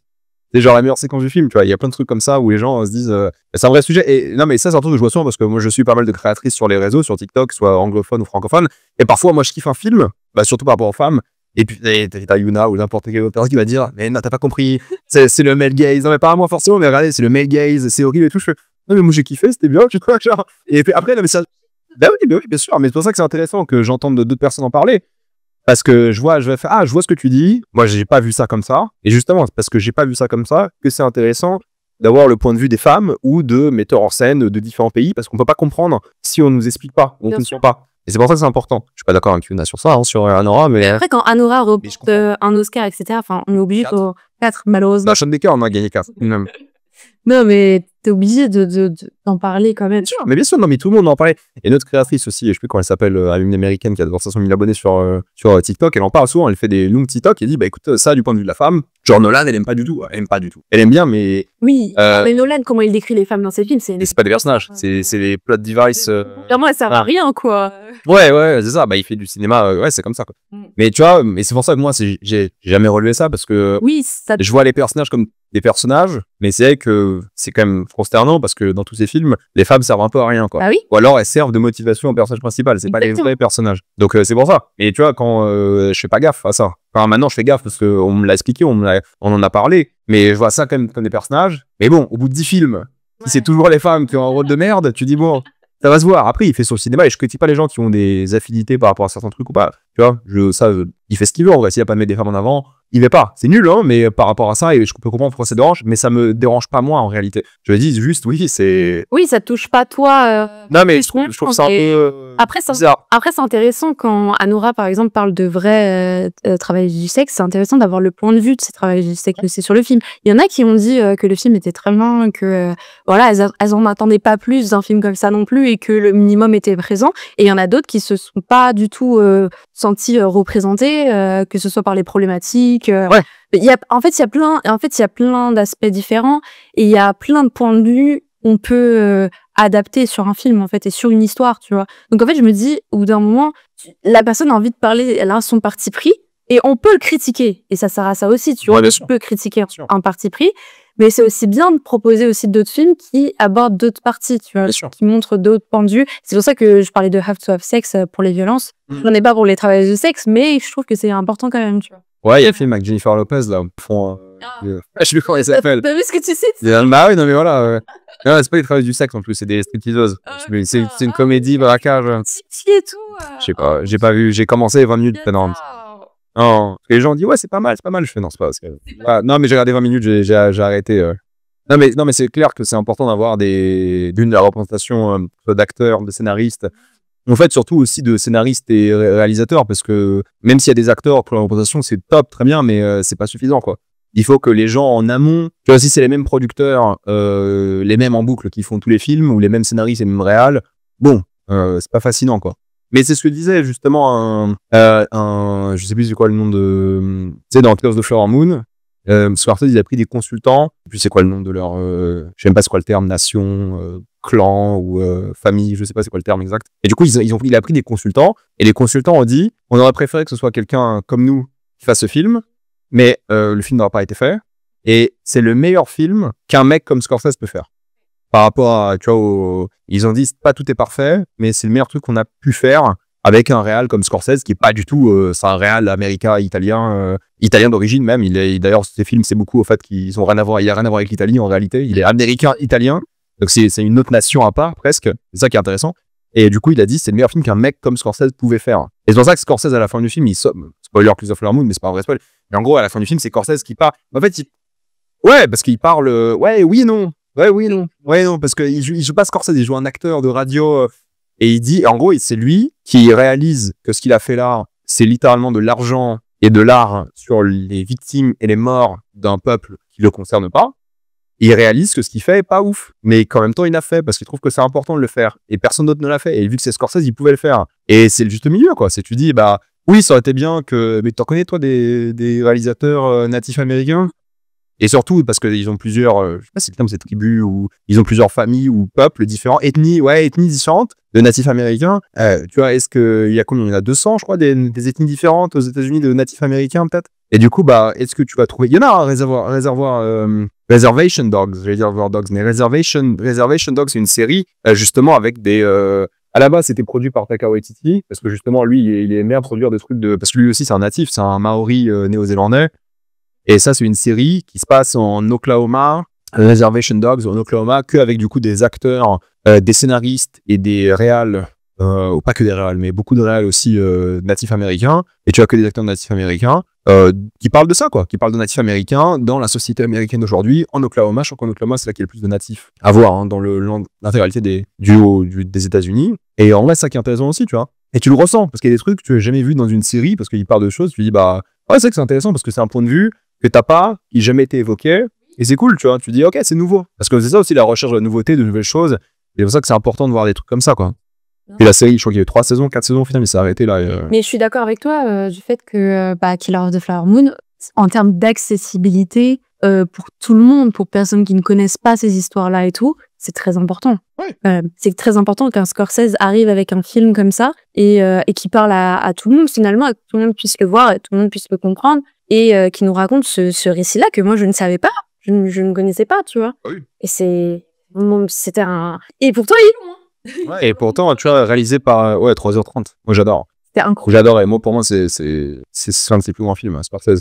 Et tu vois, écrit par Eric Roth, qui est pas du tout, qui a écrit Forrest Gump, qui a écrit Dune, qui a plein de trucs, mais qui a l'air super blanc aussi, tu vois. Mais c'est ok, tu vois, le truc c'est que c'est ok, mais tu vois, il a fait le travail de dire, il me faut des consultants, il me faut des gens pour faire comprendre, et ils étaient plus ou moins satisfaits, parce que voilà, ça reste un film, il reste de sa narrative.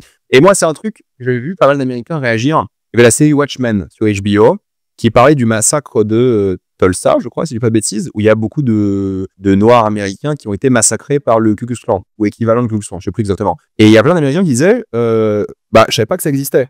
Et tu sais, moi, je me dis, bah, ils sont cons, c'est une cellule, c'est des Watchmen, c'est n'importe quoi. Et en réalité, si, je crois que c'est bien ça, hein, Tulsa Massacre, je vais chercher. Ouais, c'est ça, Tulsa Massacre 1921, Tulsa Race Massacre. Donc, ils ont massacré tous les Noirs, pas que les Noirs, regarde, plein d'autres, black, white. Ouais, mais tu vois, et du coup, c'est hyper intéressant parce que du coup, moi, bon, c'est les Américains, on n'est pas non plus dans leur défense. Et tu vois, tu dis, ok, tu vois quand même beaucoup de films américains parce que c'est qui domine. Et j'ai jamais entendu parler d'un des plus grands massacres des États-Unis, racistes, en 1921, donc ça fait à peine 100 ans. Anti-black racism, le motif, tu vois. Et c'est donc des white mobs, et apparemment, d'après Wikipédia, donc 800 blessés, des morts et des choses comme ça.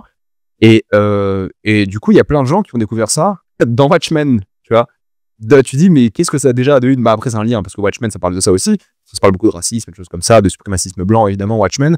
Et du coup, c'est dans une série Watchmen qu'il y a plein d'Américains qui sont allés à l'école, hein, quand même, qui ont découvert qu'il y avait des crimes. Mais dans Watchmen, ils refont la scène, du coup, et c'est un vrai massacre, quoi. Les gens, ils sont traînés par des chevaux, c'est un massacre. Et du coup, tu dis, c'est Watchmen. Et du coup, c'est important qu'il y ait des trucs dans ça, même si c'est un truc de super-héros, Watchmen. Bon, la série est très bien, Watchmen. Mais c'est intéressant parce que du coup, tu découvres des trucs comme ça. Et je trouve ça étonnant que personne n'ait traité de ces sujets-là. Et en France, et dans tous les pays du monde, on commence un peu à s'intéresser à cette question décoloniale, raciste, toutes ces choses-là. Et c'est bien. Plus, oui. Et c'est bien qu'il y ait des films de plus en plus. Pourtant, ça se fasciste de fou. Oui. Bah oui, mais bon, on verra. On verra. Ils font pas beaucoup de films, les fascistes. Ils en font, hein, mais pas beaucoup. Ouais. De plus en plus. On verra bien. Est-ce que tu veux peut-être conseiller 2-3 séries avant qu'on arrête? Vite fait. Des séries qui n'ont rien à voir. Qui n'ont rien à voir avec ce que t'aimes ou t'as envie de conseiller. Dernièrement, j'ai beaucoup aimé le Alfonso Cuarón Disclaimer. Disclaimer, ouais. Il était très sous-coté, je pense. Très bah, c'est Apple, personne n'a Apple, en fait. Ouais, personne n'a sur Apple, mais c'était le Alfonso Cuarón est genre dans mon top aussi de réalisateur et j'aime énormément ce qu'il fait. Et l'actrice, la blonde qui joue la mère jeune, c'est aussi... La vieille, mais c'est pas... Non, la jeune qui joue la Roquette Blanchette, c'est l'âgée. Et la jeune, c'est une autre actrice que j'ai découvert. Et la fille de Vincent D'Onofrio, Guilherme Pomelli aussi. D'accord. Voilà, donc Full Metal Jacket, Daredevil, une fois de film. Et c'est elle, sa fille. Et du coup, elle s'appelle Leila George. Elle a du de son père. Je sais pas, je me suis pas renseigné sur sa vie, mais du coup, voilà. C'est parce qu'elle était très bien dedans. Oui. Elle était elle était assez marquante, je trouve. C'est pour ça. 3 fois, je crois, la série. Ah ouais. C'est bien. Il fait, moi, je trouve que le récit, comment, tu vois, c'est pas linéaire. Non. Pas linéaire du tout, et pourtant, ça me perd jamais. Il y a un truc d'écriture qui est fou. Même les dialogues, ils sont super bien écrits, donc t'arrives à comprendre. C'est Cuarón qui réalise tous les épisodes. C'est comment il s'appelle, Lubeski qui réalise, qui est chef-op de tous les épisodes. À eux deux, ils ont 7 Oscars, je crois. 8 Oscars, les deux. Juste. Et la série, bah, personne l'a vu. Personne l'a vu. Bah, parce que c'est sur Apple. Alors que c'est génial. Ouais, mais c'est aussi un drame familial, contemplatif. C'est vrai. Et c'est magnifique. C'est magnifique. C'est une super série. Il y avait, je crois que t'en avais parlé aussi, c'était Ripley? C'était Ripley? Non, c'était Ripley. Ouais. Ripley sur Netflix que j'ai tellement aimé. Et c'est avec le chef-op, l'ancien chef-op de Scorsese, il avait travaillé... Ah, c'est Steven Zalian, qui a écrit des films, je crois, pour Scorsese, je baptise, et il a écrit The Schindler aussi. Il a réalisé quelques trucs, et lui, il réalise tous les épisodes, et c'est peut-être la plus belle série au monde. Ever. Mais sans déconner, hein, franchement, Ripley, c'est... Et les gens voulaient pas, je m'en fous du talentueux monsieur Ripley. Ce mec est fou. Je me suis mangé dans la gueule cette série en une nuit avec mon père, et vraiment... Steven Zalian, il a fait Irishman, Schindler's List, Grey Dragon Tattoo, Moneyball, Gangs of New York. Petit CV, quoi. Ouais, tout petit. Et puis il a fait Ripley, et du coup, il réalise, il écrit tous les épisodes de Ripley. Et c'est trop bien, ça, l'éveil. L'éveil, lequel? L'éveil, ouais. Awakening, j'ai pas vu ça. Ouais, très bien. Avec De Niro aussi. Ah oui, mais si, c'est le petit psychiatrique, là. Oui. Ah si, j'ai vu. Ah si, j'ai vu avec les deux, là. Lily Williams, ça m'avait pas marqué. Faut que je le revoie. Mais, je l'ai vu. Mais non, mais très beau. Je crois que c'est l'une des plus belles choses que j'ai vues, mais au-delà de juste la beauté, c'est très, très bien écrit parce que c'est une enquête et que ça s'imbrique du début à la fin. T'as des éléments à la fin que tu retrouves, qui étaient déjà là au début. T'as des trucs, En fait, c'est un jeu de pistes.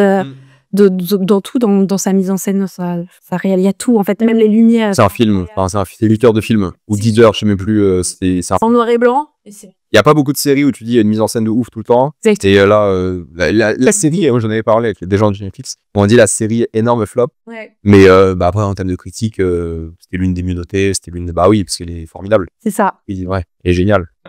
Tu as parlé d'adolescence tout à l'heure, qui était géniale aussi. Qui est super important. Très important. Et... Malheureusement, et tu vois, c'est bien que les Anglais le fassent parce que les Américains ne le feront pas. Je pense qu'ils le font. Mais non, il y a trop de school shootings aux States pour qu'ils aient quelque chose à foutre. Exactement. Et la France aussi, tu vois. Et pourtant, c'est un sujet qui est très important en France, comme aux États-Unis, comme en Angleterre, dans le monde entier. Et on a besoin de le voir, on a besoin de le montrer. Et c'est une mini-série et c'est très bien écrit. 4 épisodes. C'est des plans séquences. Ouais. C'est hyper bien filmé. Enfin, à aucun moment. Vrais plans séquences. Oui, des vrais.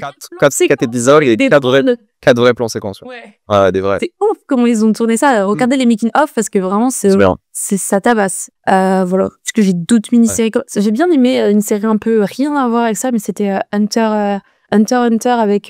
L'animé? Non, c'était Hunter avec... Le chasseur de nazis, là? Oui. Ah oui.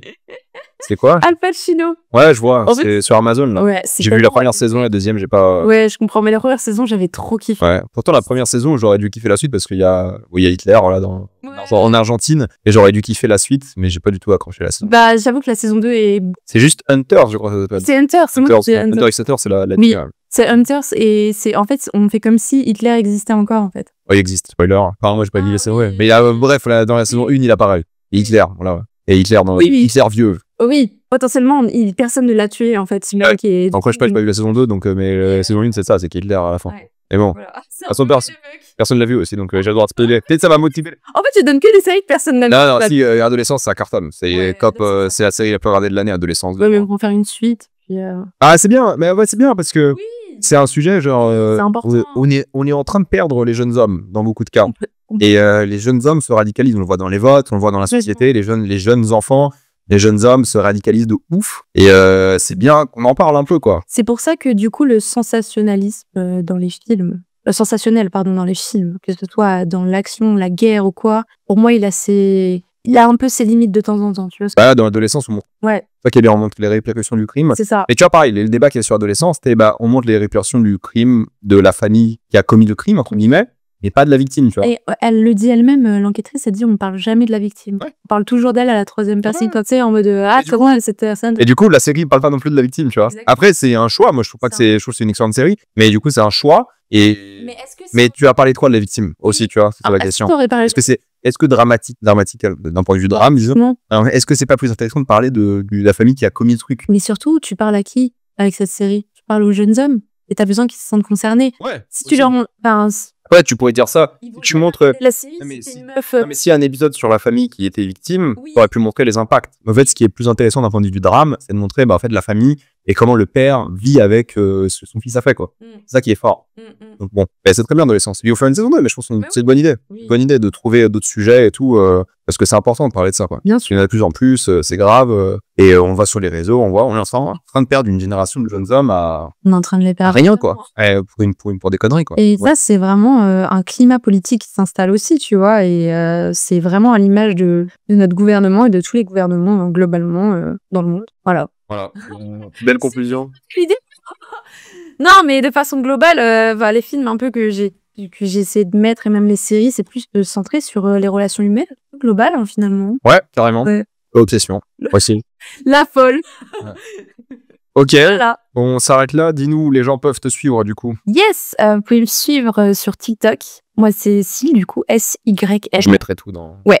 TikTok, Insta, YouTube aussi. J'essaye de prendre un peu des formats longs. D'ailleurs, j'ai parlé d'adolescence et de l'extrême droite, si ça vous intéresse, parce que ça se relie pas mal, la politique et le cinéma, finalement. Tout le temps. Et puis sur Twitter, toujours, Instagram, pareil, en vidéo, en trade. Et le club aussi, du coup. Et le club cinéma. C'est votre média. Twitch. Alors, c'est un média. C'est surtout un espace avec des jeunes fans de cinéma qui veulent juste en parler sans trop en faire finalement. Ouais, et c'est des lives surtout. Ouais, c'est des lives, des émissions tous les lundis et les jeudis. En ce moment là, avec les vacances, on a un peu stoppé. Mais à la rentrée, on se retrouve tous les jeudis soirs. On débat avec vous, on parle des actus ciné. Et il y a vraiment un espace pour qu'on puisse tous apprendre un peu plus finalement et partager sur le cinéma. Dès que je vois des clips du club, je pète un câble. Il y a des avis... Mais c'est ça finalement qui... Tu pètes un câble avec qui, plus près? Tout le monde, je pense. Tout le monde. Grosso modo. Non, que les femmes. Non, du club, non. Non. Que Ivana. Je l'ai rencontré en plus, vite fait. Et après, la première de Mickey 17. Ok. Merci à toi d'être venu. Merci pour cette vidéo. Allez vous abonner à ces contenus, à la chaîne. Et à la prochaine. À plus.